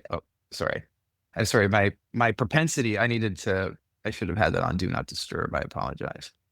Can you hear me? Okay. I hear you. Um, You were talking yeah, about so your I kind of propensity to be an asshole. yeah, my propensity to be an asshole, to just sort of be like, fuck all of you. You're all fucking wrong about that, right? And just kind of just, and you, that when you do that, that has a social cost that I'm aware of. Sometimes it means you don't get invited to the party, but I can look myself in the mirror and I can say, I thought something was true. I wanted everyone to know it, not because I want to be right, but because I think I am. And that difference is important. Yeah, some of the best philosophers are also the ones who can say that they are wrong or that whatever. I mean, do you also have that ability to? I mean, I've changed my mind on some of the things that we're talking about in the last few months, right? I mean, I love, like, the fact that I don't get worried about being wrong is because I'm curious. If there's holes that you or anyone else wants to poke in anything I have to say, if you think there's some profound weakness, some profound oversight that I'm making, some false belief of coherence where no coherence exists in my intervention, then by all means point it out. I think that would be very interesting. And generative potentially. It could make the argument better if we were to explore some of those things. So like or it could collapse the entire enterprise. I don't know. That's always a possibility. So Can it though? Because that's why one reason I'm asking, because what you keep coming back to is practice or praxis, and that's a way of being in the world. That's not necessarily stuck to one category. We all have a praxis. We all have one, whether we name it or not. I'm just trying to do the work of what most people don't, which is try to lay it bare. The praxis itself, if it's actually grounded in trying to be honest with yourself, trying to get to the truth, if you can, that's a hard space, right? Like walking that razor blade, surfing that space. But if you're really staying there, then it doesn't make sense to talk about your philosophy collapsing, because that kind of is the revolution that you're trying to get us going here. It's a different way of, it seems to me that you're trying to introduce a practice that is about thinking a little bit differently and approaching the inner subjectivity differently. It's not even you. It's not even you, right? There's a sort of a enlightenment revanchiousness about it, right? You're continuing the lines or something, bringing them together. Yeah. I think that, I sometimes joke that I'm a liberal revanchist, right? Where I'm saying, I think a lot of what I'm saying, I mean, there is hints, there's hints of it in Enlightenment thinkers. I think some of the stuff that shows up in even some of the Federalist papers, right? And Jefferson's thought around civic virtue. And I think it's, Thomas Paine, right? The Age of Reason. I think that I'm not bringing some new insight that no philosopher or no thinker has ever had before. I think my innovation, if there is an innovation here, is about sort of like saying, okay, like science, you got it right. Cosmologists, I think you're closing in on the right track. Darwin understood correctly that life is not designed, that it comes about through this process of natural selection, that like we are here. I'm just simply acknowledging what thinkers far smarter than me have all said, and I think established are true to at least levels of coherence that, if we even want to get even more technical about it, if we use Bayes' theorem and just think to ourselves, what is it that is probably true? Well, I'm saying, okay, we all know this, right? And this is true. We watch it, I'm simply saying, okay, let's reckon with what we already know and take it seriously. I'm here to tell you what should already be abundantly clear. The simple truths all around us reveal things that are blatantly obvious. That's the first sentence of the manifesto of the cognitive revolution, which everyone can go read in full. But I mean, if people just listen to this and they haven't read it yet, it sounds from our conversation as if it's some huge kind of thing. But what you're trying to do really is what are you trying to do? I mean, I don't want to put words in your mouth, but for me, it feels like you're trying to say, be yourself, say what is true. I think the reason why this is resonating with people, despite all of the philosophical density of what I'm saying, is it is simple when you look at it. It's one of those insights, the best insights, I think, the ones that you realize that you kind of knew all along, but just didn't have the words to name it. And once you have the words to name it, well, then you can relate that idea to other ideas. You can do abstract reasoning on that idea. Once you have a sort of coherent definition for something, that's a conceptual shift. It's not that I'm not a scientist. I don't put myself on the same plane of Hume or Kant or Bentham. I'm not so pretentious as to think I'm at that level. I think, though, that there's a interpretive fabric to all of these things that I'm trying to show that I think is that is possible. A secular mythology, if you will, that can be constructed without doing violence on any of these insights, but showing that these insights, in many cases, that appear contradictory, like postmodernism and naturalism, they're not in contradiction. They're a dialectic. So that's my project. I feel like you cut through a lot of kind of bullshit and you just say what someone might say is the elephant in the room or something like that, but what people are also really, really hungry to hear. However, if you really read into your blog, you can actually find the path dependencies of the liberal mindset that you've talked about earlier. And this, I feel like, is actually, I mean, it is philosophy, it's a philosophy blog, but I think it's also history, you know? As it turns out. Yeah, this is a philosophy blog. You'll see that if you go read it. It comes up as it is constructed. But no, but it's also history. We all need our motifs. It's wonderful. Yeah, I know. You need to have these refrains. But what I'm trying to say is people sometimes write to you like, oh, what are you doing? What are you saying we should do? You're saying how it is, and that's a big service, but now what should we do? But I think once I started really looking into your writing, one thing you're doing, one service at least I think you're providing, is sometimes a historical one. It's showing, you said mythology and narrative, but you sort of tell the story of, hey, look, this is how we got here. It's actually very moving and meaningful. A lot of people sacrificed their lives. Hundreds of years have gone into this, into what we actually have right now, which we take for granted or we don't just state in these everyday moments. Do you see yourself as doing that too? Yeah, I think that, look, I'm an atheist. I am. I identify as an atheist. And I lay out in very clear terms and my philosophy section around like what the contours of that atheism are. I'm a strong atheist, even, right? In the sense that like I reject the supernatural out of hand. There's actually, despite all my mythology and all my talk about meaning making, there actually is no room for supernatural intervention in anything that I say. To be clear, however, it doesn't change the fact that when I go and visit Arlington National Cemetery in Virginia and I walk there, I feel something. We decorate our graves. We put our names on tombstones and we mark the dates of birth and the dates of death. And we create these milestones. I think that that's meaningful. I think that was the past trying to tell me something. That seems like it was a letter to the future. And I think we should read it and take it seriously. Because there was some war widow who kneeled on that grave and placed a flower down. And maybe there was a child there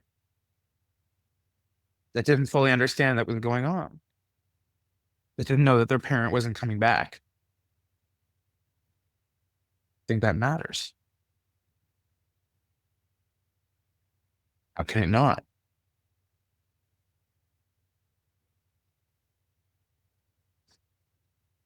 It does matter. All right, I got emotional there. No, I think it reminded me when I read your piece about sacrifice and Telling the Truth. I can't remember the whole title. I can put it in the show notes, but I actually got choked up reading that because, and I think it's for a similar reason, connecting.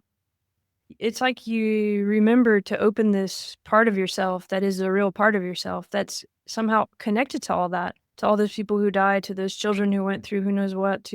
I mean, we do feel it, and some of what I was trying to bring up with that, I think it's hard to feel that. It can be to open to that, and it gets to that fear and all these other kind of emotions that do come along with it. But it it's so I would so rather be feeling that way and connected to the world in that way than really, I don't know what else, right? That's meaning for me. Isn't that soul? Yeah. Yeah. The soul is meaning, Yeah. constructive, such as it As is. it is. But I do feel like we want that, and we know that, and we still are that, and maybe, remember that. Well, I think that that's the subtle insight, right? Like, it's not eternity that we're aiming for. It's for filling the space because it's so empty. And that's enough. The space is empty. Eternity. Yeah. And because at some time, based on our best cosmological models, based on the expansion of the universe, the rise of entropy, eventually the stars will eventually stop shining. Some of them will collapse into black holes. Others will collapse into small white dwarf stars, and they'll burn for tens, some of them hundreds of billions more years. But eventually the universe will become dark. It will come to what scientists called a heat death, where no information will be possible, where nothing can happen, where nothing will move, nothing will change. That day will come. Our science seems to point pretty definitively to that. But there's a space in between there and that moment, before that sort of that multi-trillion year asymptote towards a universe where no meaning is possible. But even then, like, we can zoom out again. The universe is the tension. The universe is the tension between creation and chaos. The accident, the Big Bang, the singularity, the first movement, the accident that made all this possible. And it gave us a space. It gave us a delicate one that's so precarious, so unbelievably precarious, that you have to sit in awe of it. And it kind of makes you cry when you think about it. Yeah, and it makes you feel weirdly how much is possible, that how amazing it is actually that we even can be in these bodies and just sit, and experience this and realize how that we actually can connect with other people, and we are part of this narrative and this mythology. I think, and by the way,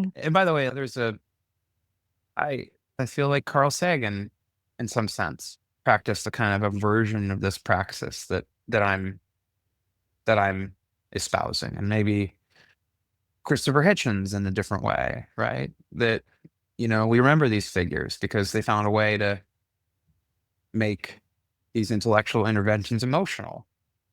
Sagan had all these beautiful things he said, right? We are the way that the universe has come to know itself.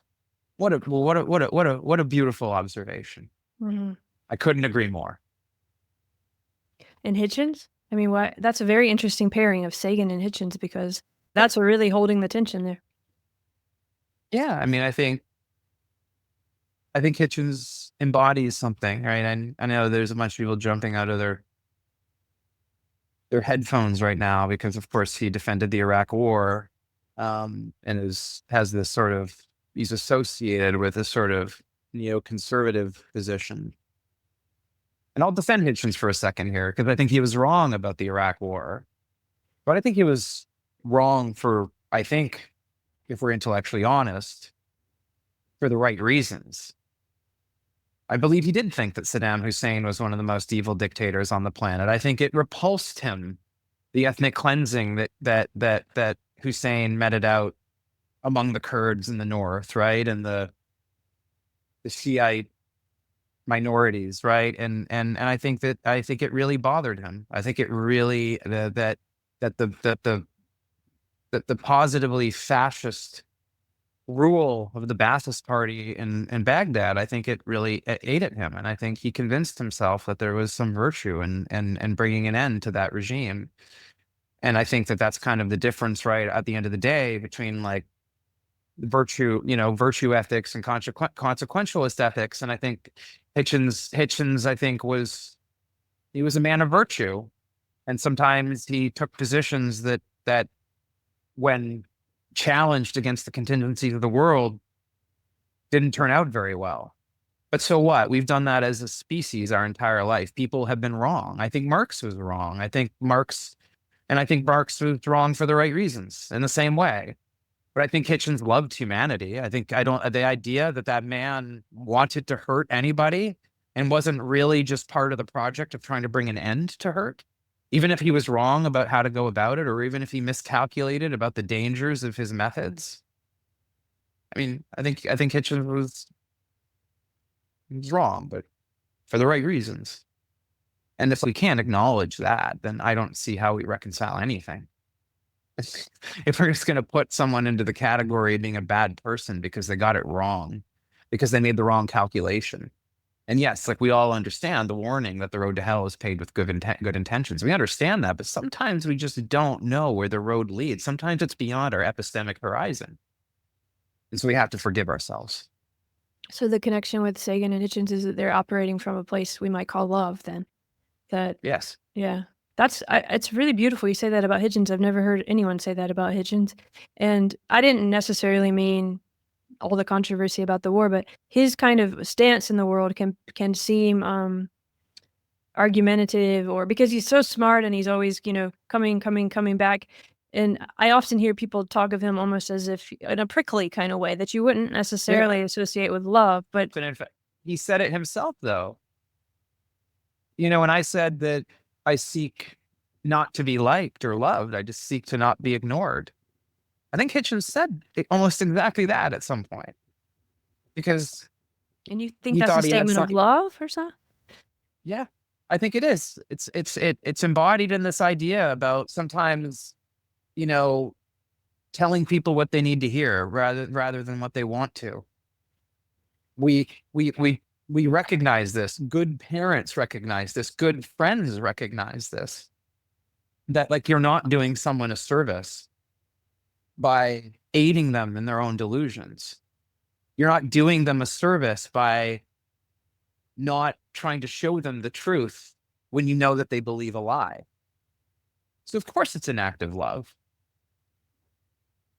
Like, I think Hitchens was attacking ideas, and he was attacking people that he didn't believe were intellectually honest.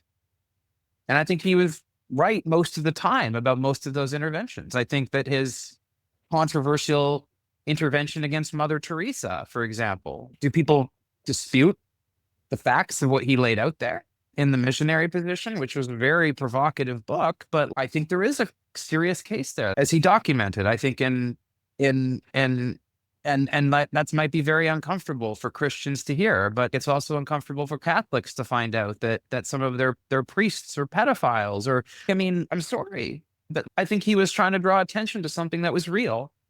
And if you get hung up in about how offensive it is to say something like this about Mother Teresa, well, it's okay. Well, do you think I'm wrong, and why?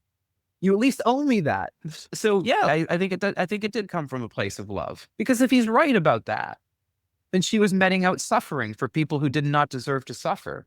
It just makes me think about that we are multiplicities, and that even Mother Teresa or Christopher Hitchens, you, me, we all have multiplicities within us, and that kind of knee-jerk reaction to just have a saint or, a bad guy, a bad person, is also maybe something that all of this is asking that we rethink, and that kind of love holds the space for, I guess, perhaps. Yeah.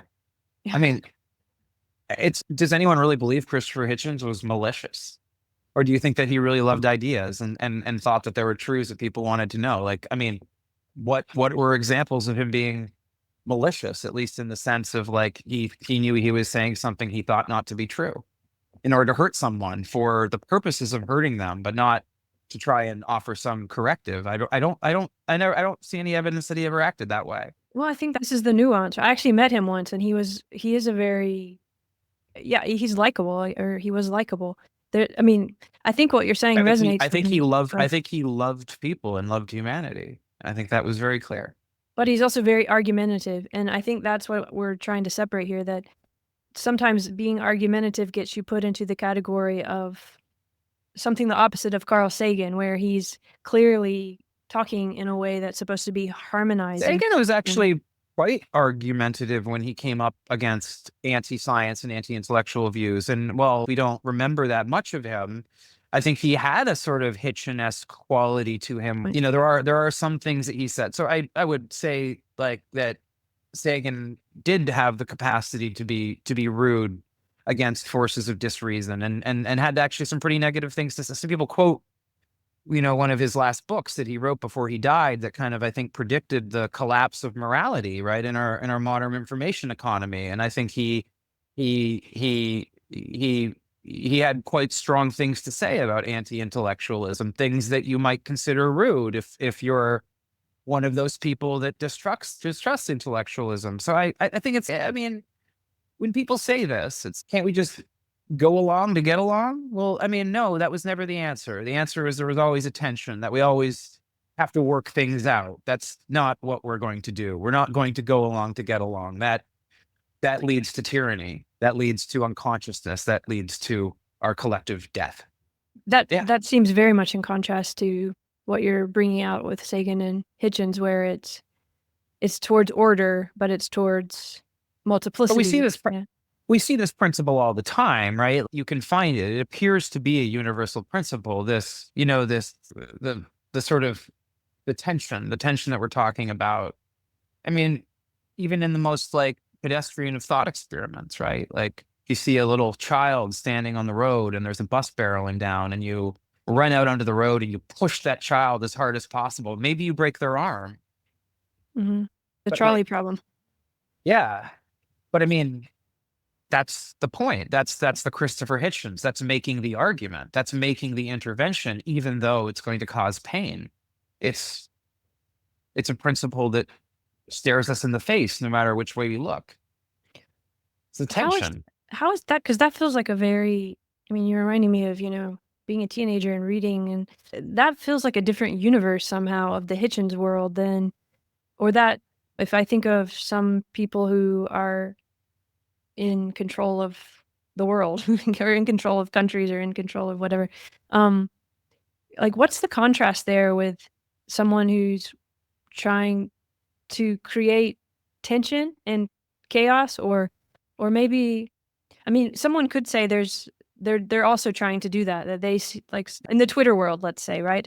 They're trying to do something similar to what you've just described with Hitchens, which is two different worlds, but I wonder how you would see that. Well, I maybe I don't know if I'm being too galaxy brained when I say that I see them as the same thing, but maybe I can color my argument a little bit more to try and like support that thesis that I'm describing the same epistemic concept in both cases, which is, you know, I think that all the great artists created a bit. I mean, a lot of, we see this all the time, right? Like that sometimes creative genius is not recognized at the beginning because it seems so disruptive. It seems so subversive. And then you see, you know, things then kind of become cult favorites and they become more popular over time as people, as the sort of like initial shock, the cultural shock of it being so different, of being so chaotic, of moving us out of our spaces. These acts of creation ultimately do start with this sort of almost like childish, I'm just going to fucking throw this rock at the window and see what people do. I think that's the tension again. So that's a different orientation though than just trying to cause chaos just for causing chaos. Like, That's I the mean, argument.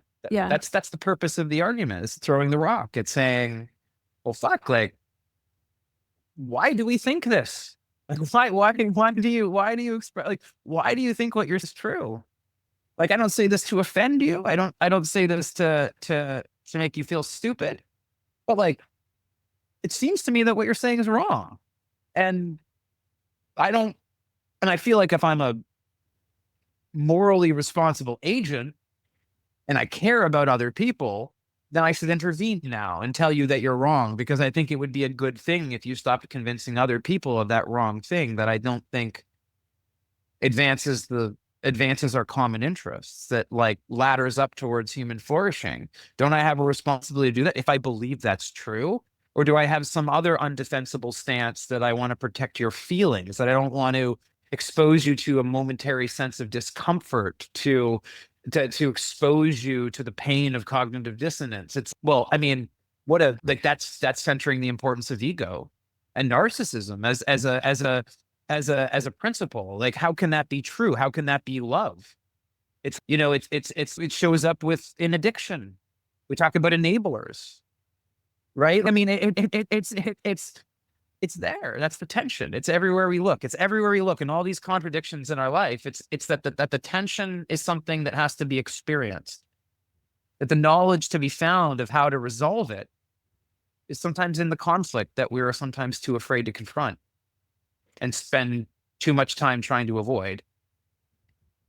is the difference though is it kind of an orientation or a stance that you're trying to get at the truth, and you really do see that about people? Because I mean, maybe everyone feels like that, but I also see how, if we talk about something like technology again, how that kind of spirit can just be manipulated, right? When you think about trolls or something, where there's just people trying to create there's the semblance or illusion of argumentation that also has a kind of more like this, what you're talking about with the chaos of perfection, right? Where you're just, those feel different, and I'm not sure how to separate them, because there's chaos and perfection are at different ends, right, of the entropic spectrum, right? And I mean, I guess they they loop back and kind of become the same thing at a certain there's this point, disruption.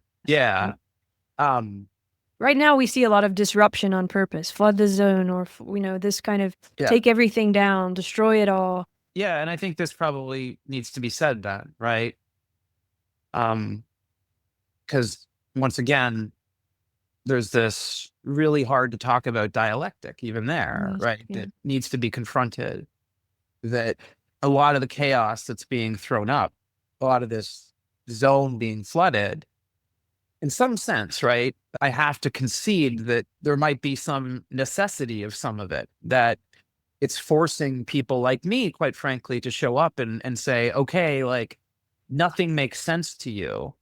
And nothing makes sense to these people who are buying into all these bullshit narratives, because it seems that, yes, to give the reactionaries a little bit of credit and what they're saying, and I will deign to disagree with them. I mean, I'll deign to agree with them on this point, that the elites did get somewhat out of touch, that they did get too technocratic, that they did stop justifying themselves. They did stop explaining why their institutions were so important.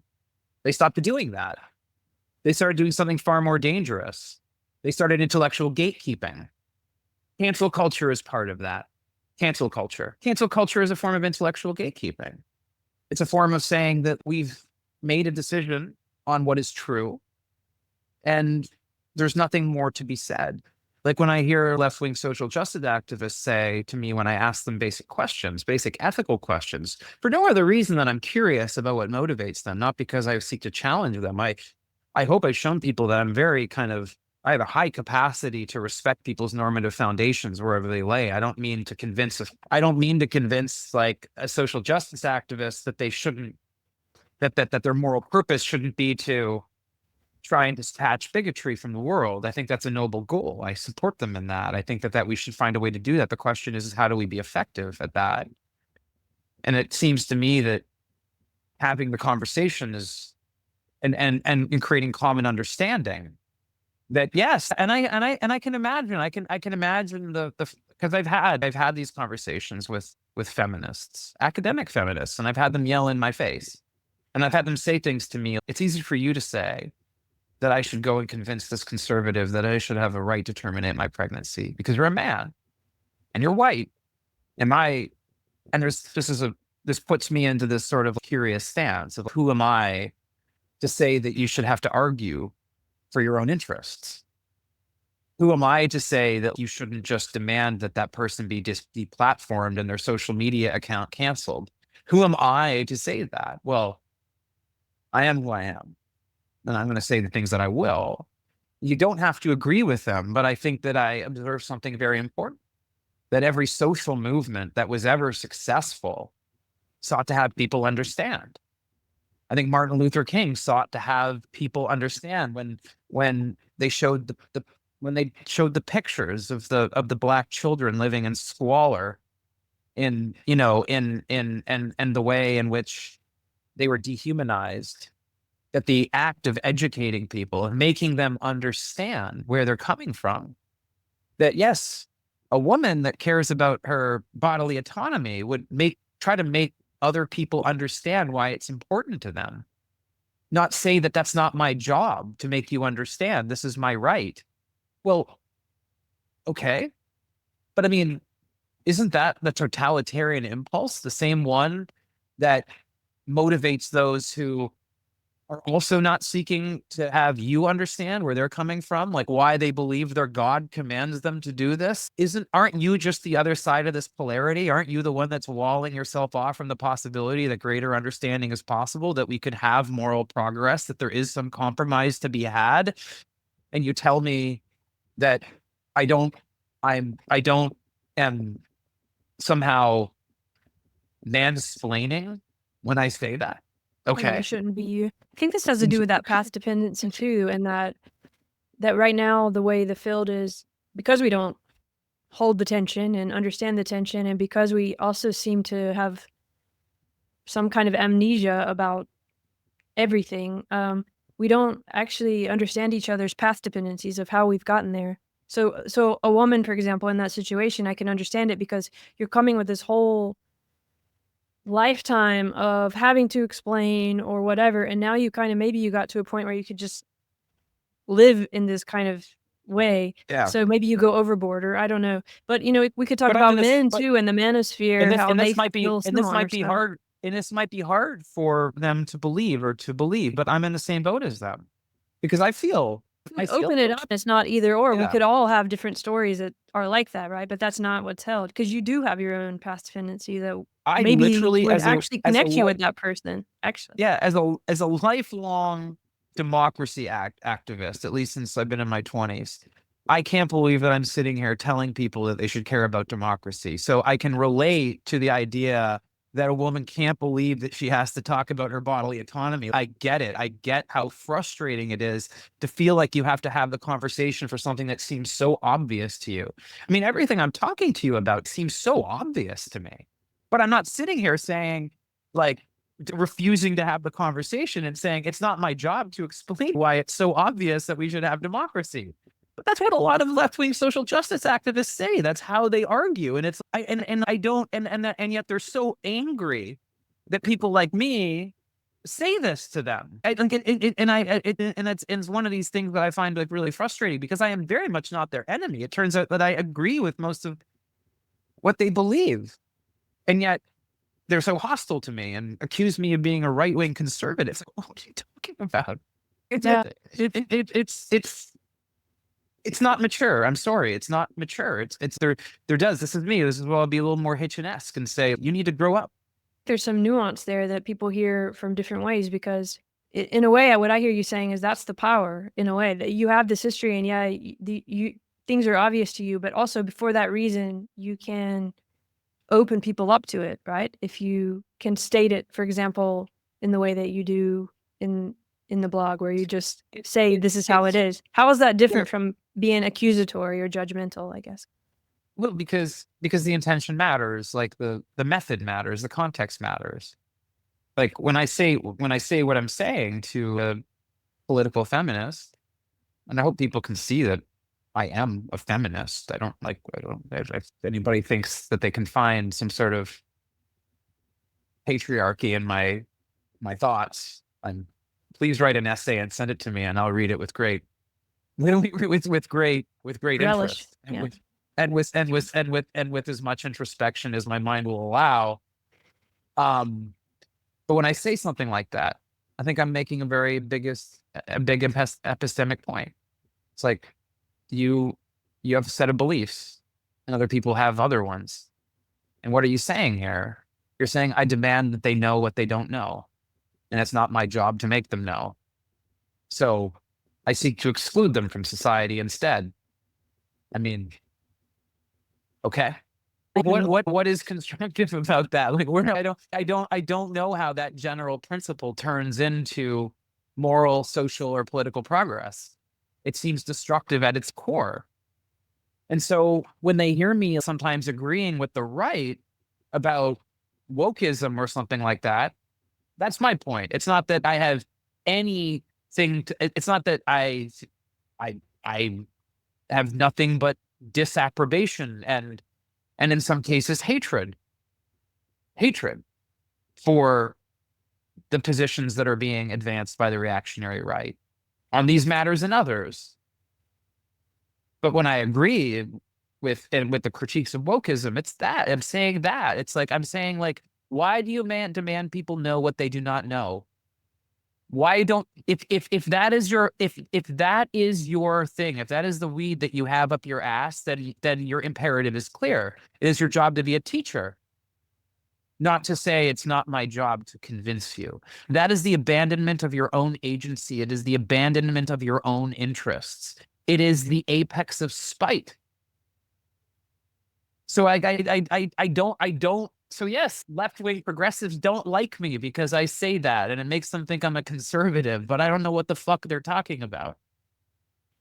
Yeah, sometimes the power of the anger, or that these things can require such risk and such putting yourself out there, that sometimes we might get linked in with that anger in a way that becomes dismissive or unhealthy, or not seeing, it's like, instead of actually moving towards the cause, you're just linked to the anger. And I can understand how that happens. But I guess what I want to look at is how, for those people who don't think we should have any of this democratic stuff that all of this process is part of, for those who think that that's not working anymore, it's not worth it with the values, we don't need meaning, we don't need empathy, whatever, that we just can have a kind of more oligarchic or dark enlightenment or something, or just more AI governance. What do you think? Are they, because I don't want to caricature them either. I mean, they probably have a certain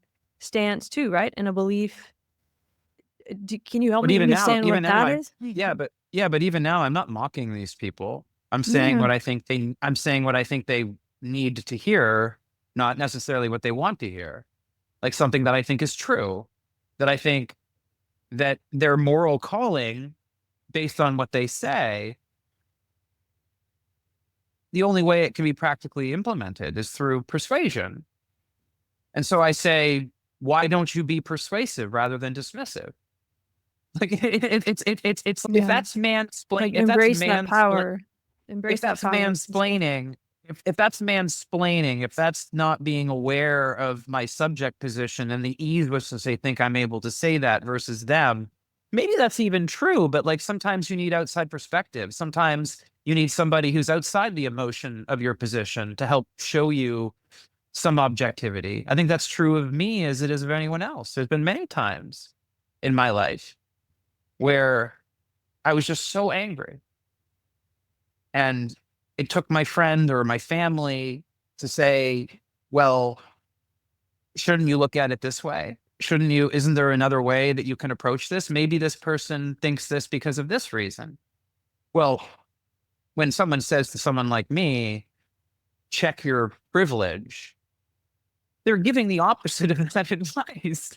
I mean, it's just not an epistemically coherent concept, which by the way, isn't to dismiss the very interesting realities that we should deal with, or with sort of our unspoken biases, our our latent prejudices, these things which are very real that we have to contend with, that if we're intellectually honest, that we should be clear about. But I mean, our goal, right, is to attack those prejudices through truth seeking, not to cut off the conversation at the first sign of disagreement. This is, I think, is like if my subject position, if you hear that and you say you have the luxury to think that because of your subject position, I mean, I don't know what to do with that. I don't know what that means. Maybe that's true. Maybe I do have the luxury to think that because of my subject position. But we can read Aristotle here and recognize that the truth value of the statement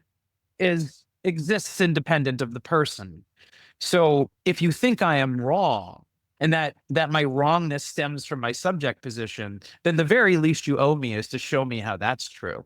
Because I'd like to know maybe that. not owe you, but that's the whole point of the dialogue. I mean, to me, I don't hear you saying that you're disagreeing with the anger or any of the feelings of the experience, but that you want the dialogue to happen. You want it's not just to be dismissed. Oh, you're just never going to understand, and because of this and this, it's that one should embody that perspective and speak. Yeah, I mean, and that goes to the heart of the cognitive revolution too, right? The stance of I'm not going to explain it to you because I don't think you can ever understand. Well, okay, well, what a cynical take on the nature of meaning, because I think meaning is shared understanding. I think it is the understanding that we can that we don't just understand in this sort of solitary sense. We understand together, and we build on that understanding, and that gives us meaning and purpose and connection. So this idea that I'd seek not to explain this to you because I think you can never understand, well, that's an abandonment of the faith that's necessary for civilization. And it's also kind of a rejection of you wanting to connect with them. I mean, I see this whole manosphere thing and all that goes into that. And I have nothing good to say about the manosphere as a right, cultural but it's a phenomenon. similar thing. It's just the other side. But I mean, there's something about when one is turned away and disconnected, then one is all the more ready to kind of become part of a very certain kind of group, maybe that does accept them. Does that make sense? Yeah, I think that's exactly dead on. I don't think I have any reason to disagree with your characterization of that's what's happening. It's what the cognitive resolution is addressing. It's these people have lost a sense of connection and purpose. They don't know why they should care about being part of a community because they don't recognize the community as being part of them. And that is where I'll give the populace, the right-wing populace, the point that, yes, I think that, and this is at the center of my intervention, right? It's at the center of my treatise of purpose that I released yesterday that I've been working on for a while. It's like we did exactly what the Christian apologists accused us of. We hollowed meaning out of the center. We tried to replace it with science, and that was never possible because science was a tool, not telos, like everything else. And we made that error. And now we're overcorrecting against it. And it may lead to our doom. And so it's time for us to get serious and realize that the next step is having some very serious conversations about why people are so mad. Yeah, and realizing that inner subjectivity, that very rejection or disdain is actually setting up future parameters, which will look like it, Yes. So the more we engage in that kind of behavior, the more we're setting up possibilities for that happening in the future. We're sort of, we're creating these paths. And it is intersubjective. We are co-creating it, even when we're having those kind of terrible, whatever those terrible fights are. And often the most meaningful creation happens at those moments. But it's when the moments go, but it's when those moments change, isn't it? I'm getting so excited. I'm throwing my microphone around. But it's when those moments. It's not by continuing that habit and pattern that something creative happens. It's that somebody decides to shift out of their habit, isn't it? Yeah. It's the moment. Which is the hard thing to do, but then revolutionary. It's the moment. It's the moment of revelation. It's the moment of what some social psychologists call hyper renormalization. The moment where you gain these sort of new conceptual tools, these new words that explain things that you didn't have a word for before, but felt were there. And you're like, wow, that's how it all connects. And there lives the sense of awe, the sense of creation, the sense of change that leads to action, Yeah, to and the act of connection. construction. It's almost like your paths have kind of opened up a portal between one another. So now you both have wider paths or more options when that happens, you know? Even And it wasn't possible without the disagreement. That the right, disagreement was the contingency for creation. exactly. It was the only way that those were gonna finally align a little bit. Yeah. But you still didn't answer my question about I promise I'm not trying to be evasive. okay. I've asked it a couple of times, but maybe I haven't been very clear about the people who think that AI governance is good or that democracy and values and these kinds of things are not working anymore, which as you laid out, there's a lot of truth in that things need to shift, right? In terms of a lot of these issues. But I guess what I'm trying to better understand, just I'm really struggling to understand is trying to how do I put myself in the position of someone who's actively in this moment actively destroying those systems? What is their motivation? Because right now, yes, a lot of things need to change, but the way they're changing right now it hurts me in the way I think what you were saying about going to the cemetery. I see that people are in states of chaos, a lot of people losing their job, there's all these crazy things happening. And I'm trying to understand from the position of the people who think this is correct and good. What is that? Are they motivated because they think, "Oh, we just have to have some pain, and then we're gonna have some kind of AI utopia," or is it much more just I think, bad actors? yeah, I guess I feel like I have answered this question, but I don't blame you. Like I have, obviously I think this is sometimes is the problem, right? Of being in a place where I am right now, where I've drowned myself in my own conceptual understanding. And in this point, like I recognize sort of those people who, to use your example here, like AI and using it as governance. Like there's this like seductive idea. Let's just state the seductive idea. The seductive idea that someone might have is that an AI run government would be more fair, that it would evaluate, it would met out justice fairly and objectively, and that there would be less chance for human error. And because there was less chance for human error, that there would be something more generative about this project than is currently possible now. And you might think that, but it's an epistemically dangerous conclusion, because it falls down in the most devastating of ways when you start to think about the implications of it.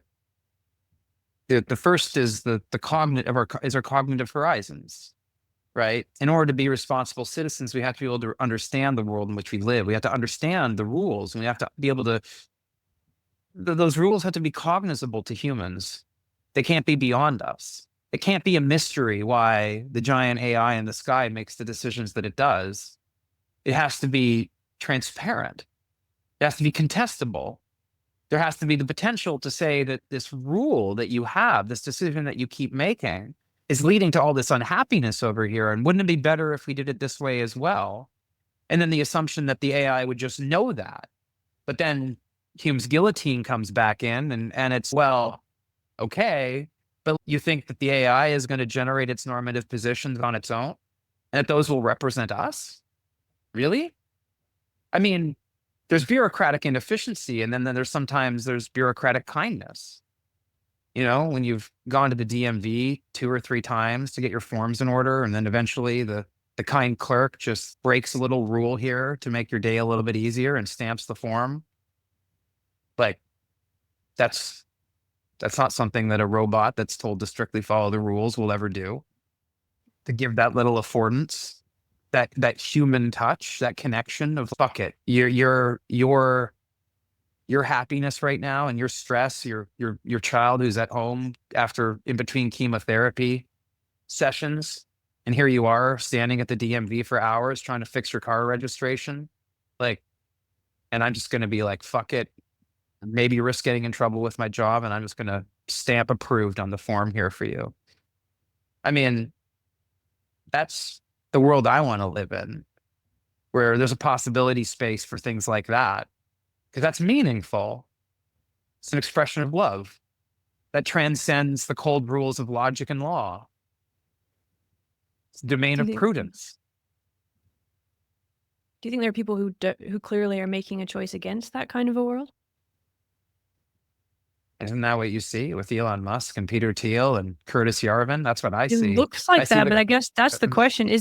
Are they really thinking of it that way? Has it really gone to that point where it's just, we don't then need meaning anymore?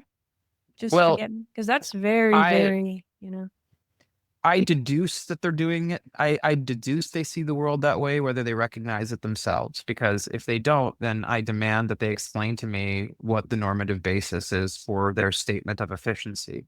Because efficiency doesn't mean anything without its normative embeddings. What am I optimizing? yeah. Is this more efficient in terms of money? Like getting high return on investment, getting more money out than more money in, and maximizing the space between those two values? That's a form of efficiency, I guess.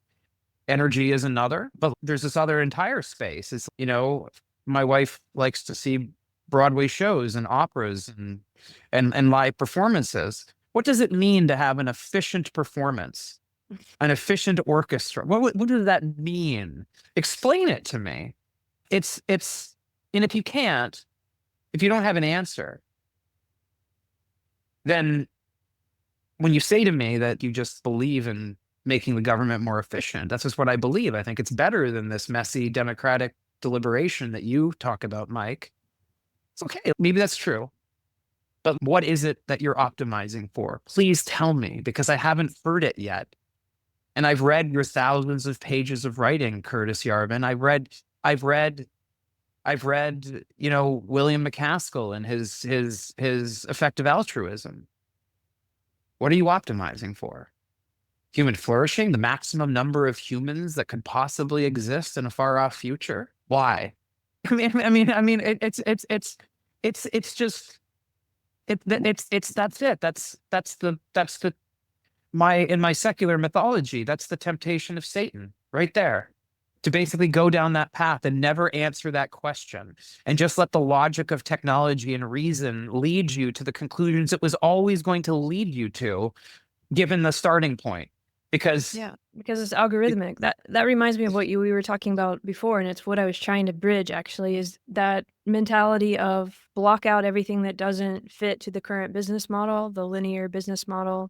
You were talking about Facebook, for example, as an example of that. And I do kind of wonder if in the tech world, if that kind of mentality, really setting up our thinking, which is kind of the opposite of the cognitive revolution, but towards that kind of safety because if you do it for 10 years where you block out everything that's dissonant, and that is efficiency in a way, just block out what doesn't fit and persist with the smooth route. And, that can become, that can become your mindset. I'll say something really, really both controversial and profound. And I believe this. This is what I believe. And it will be, some people might nod along and some people might be like, well, that's an insane thing to say. But I don't think of Elon Musk as a conscious person. I think he's gone to sleep, captured by his own algorithm, staring into X every single day and having this funhouse mirrors version of reality reflect back at him that blinds him from what's so blatantly obvious, that he's wrong about a lot of things, and that he is leading us and himself into danger. And I think we all know that it's not going to end well for any of us, including him. He's become unconscious.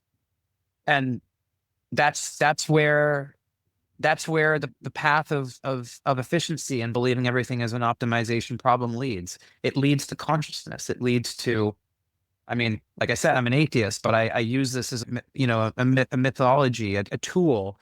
I think mythology is a tool. I think it's a tool. It's the glue between our emotions and our reason. And I think that's what mythology is. And in my mythology here, that's Satan. He's been seduced by Satan, and he's doing the evil work of Satan, and I say that as an atheist, not as a Christian. but within my own framework. And I think that's how I view him. Do I think that redemption is possible for him? I don't know. Who knows? I hope so. You have to hope that anyone's redeemable. But I mean, he's not conscious. He's an automaton operating according to the rules of logic, not according to the wisdom of the tension that exists in between. And I think most people know that. And I think it's actually why most people don't like him. And I think they sense that, even if they can't put it into words. I think most people kind of recognize that. You see this. It's not that people don't think it's cool that he's trying to go to Mars. It's that it seems like he's leaving us all behind. It's powerful and definitely controversial, but I think needs to be said, this feeling that you just expressed, because two things come to mind. One was what Sam Harris wrote about Elon and how when he was wrong about COVID, he kind of just shut off, right? He just stopped. And that fits very well with that mentality that we were talking about of efficiency, and just completely disregard anything that might question you. That is a kind of algorithmic way of thinking.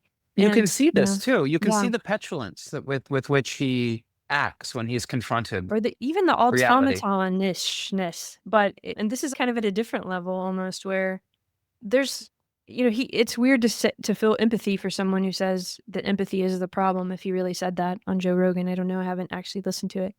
Yeah, it feels like you're watching something very unhealthy unfold. And when one watches, I think I'm watching Satan.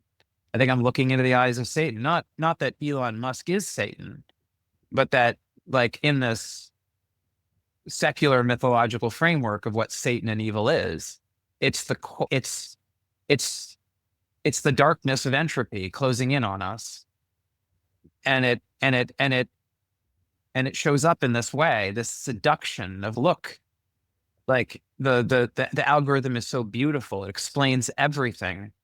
And as some philosophers and thinkers have said, that something that explains everything, well, I think you know how that ends. Yeah. Also, you've brought up Hume a lot in the is ought, and I think there's something of that in this too, where we think, okay, Elon has actually done amazing things. He's an incredibly amazing entrepreneur in a lot of ways. And so we think, oh, that's how it is, so he must be now right too, right? Yes. He ought to know what he's saying. But I've allowed that affordance. We know that science is capable of all these things. We landed on the moon. But the question is, did we want to go? Should we go back? Those are the important questions in life. Not that we can. It's whether we should. And our capacity to make meaning and then trying to reify that meaning in the real world through the merger of creativity and invention. Absolutely.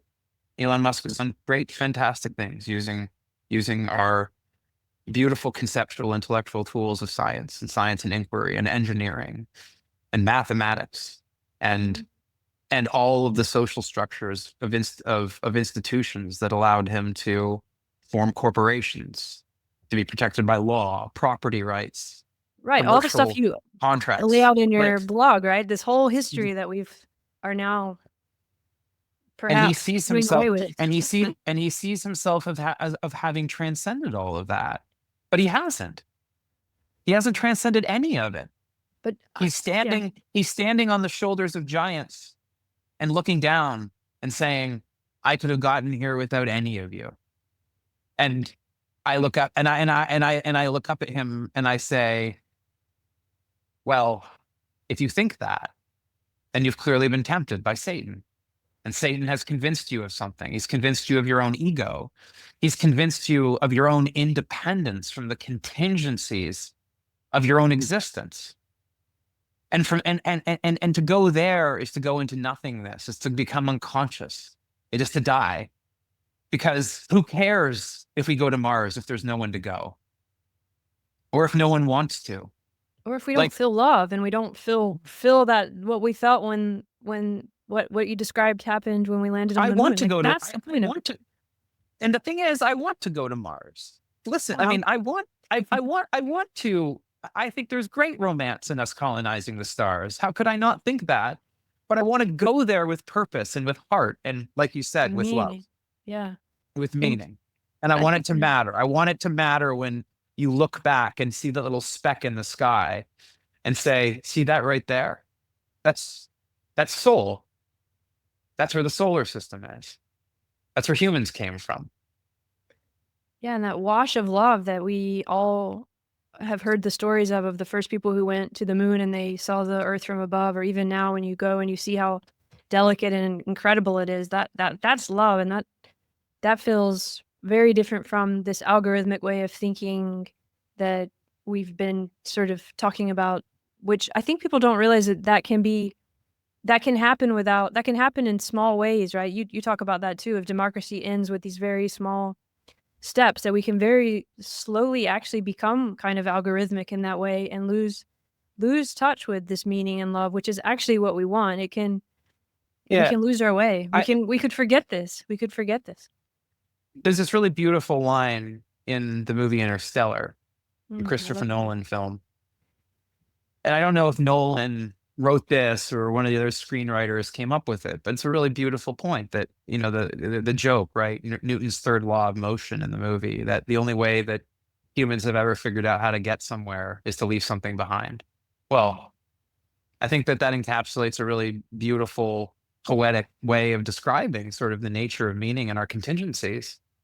That, yes, when you stand there on the surface of the moon and look at the earth and look back, look at what you left behind, it gives you the reference point for the distance that you've traveled and the sacrifices that you made and the resources and the time that you spent getting there and contending with that. And you did have to leave something behind to do that. And that's beautiful. That's the texture of life.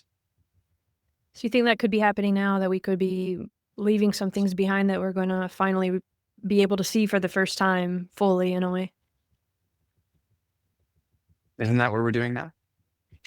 I hope so. I hope that we can come back to Earth and appreciate it and love it and, revel in it after this. I hope it's a kind of perspective taking and not that we then just lose touch completely and drift into the cosmos or something.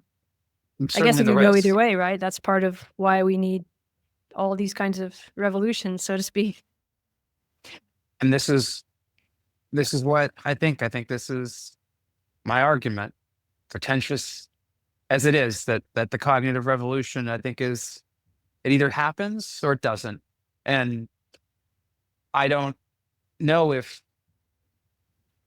is to become of us, if we will even if we survive in our bodies, even if there is some unbroken continuance of our biology into some future form, some transhuman future. I know one thing for sure: if the cognitive revolution doesn't happen, we won't be human anymore.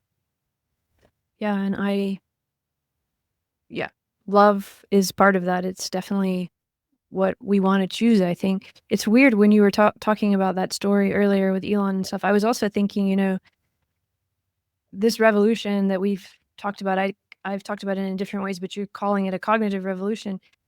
If someone like Trump or Elon actually did reconnect, right, with these very simple small acts, or your kind of praxis, really think about how, I just want to say, can you just imagine, sorry, but this is just the point is, can you imagine how much real power they would actually have if they could operate out of love? Because at this moment, they really have the attention, and in a way they're squandering it, right? Or they're collapsing whatever respect or meaning or love is in that. But if they actually were acting out of this space, that's actually an incredible amount of power. If they really were acting from love, if they really changed that, and it's like incredible that they could actually do something very positive, and yet it seems just so far away from where we are now. Yeah, I mean, Elon, if you're listening now, here's what I'll say to you. You have done incredible things. You have accomplished more in your life than most humans in human history. And no one can take that from you. Not my distaste of the moral choices that you're making, not my disagreement with the coup that I believe you're helping try to carry out in this country that I love, and this project of self-government and this American experiment that I would very much like to see continue, and you do not seem committed to participating in. But I would say this, I would ask that you remember the nature of your opportunity, that despite all the people who have said that you wouldn't do it or you couldn't do it, of all the times that you were almost near bankruptcy, and yet the society around you gave you the loans, gave you the subsidies, your investors gave you the money, and they took a chance on you. And that the way you repay them now, the way you repay the risks that society took on you, such that you could create something better for the world, is now repaid, not with a humbleness, not with a thank you, not with a thank you for taking a risk on me, thank you for helping me reach my potential. Now you climb yourself to the seat of power in my country. And then what do you say to me? You say, fuck you if you don't like me, but I'll take it from here. Well, what more disrespect could you show society and civilization? That's offensive. It's vulgar. How can you not see that, Elon? It's not about saying that you don't deserve the credit. You deserve all the credit in the world. You're the richest man in the world. You have more money than any human alive. Fine. Why isn't that enough? Why do you demand now to silence those who disagree with you? What if the people who disagreed with you had silenced you long ago? What if they had told you how insane your idea was for an electric vehicle revolution and shut you down? Well, you seem to have learned nothing. You've gained the world, and as far as I can tell, you've lost yourself. And you've put the rest of us at risk of losing ourselves collectively together in catastrophe, because you have become so consumed by your own ego, by your own sense of bravado, your sense of superiority, the belief that you think you can't be wrong, but your own AI, your Grok 3 AI, when analyzing your tweets, as I saw 2 weeks ago, found more than 50% of your tweets to be lies. And the thing is, I don't think, Elon, that you are being honest. I think you know that a lot of those things are lies because they contradict things you said before. And I don't think you're an idiot. I think you think the ends justify the means. And there's never been a time in history, in the history of politics and morality and society, where people who thought the ends justified the means ever led us to a good place. It always has ended in tragedy. It has always ended in death and regret and pain. So if you're listening to me, I ask that you hear me now and try to find your heart, because it's sorely needed right now, if for no other reason than to save your own soul, because right now you're asleep and you need to wake up. That's my message to you, Elon. And I'll just add, Elon, that I wish you could just get off Twitter for 2 weeks. Just stop with it and try to love the world again, and let the world love you in a real way and love it back. Just try. Just try it, I don't know. But that's I'm powerful still what you said. Thank you. Yeah, and I hope whoever hears it, I think, needs to hear it, because, it makes me feel emotional. It makes me feel like we have so much potential as humans right now in the world. And yeah, if we can just reconnect, the more of us, the better, with that meaning and love, and realize it matters, then actually, yeah, going to Mars might be, we could have many more moon landing moments, right? Yeah. Not going to Mars, but even just who knows what's possible, right? With that kind of power. That's like real power. It's beautiful to think about, but let's do it together. Exactly. Let's do it together. Well, thank you. This has just been amazing. Is there anything, I think we should just go now, as I feel so emotional from all of that, and I just can't, I just want to let it be. But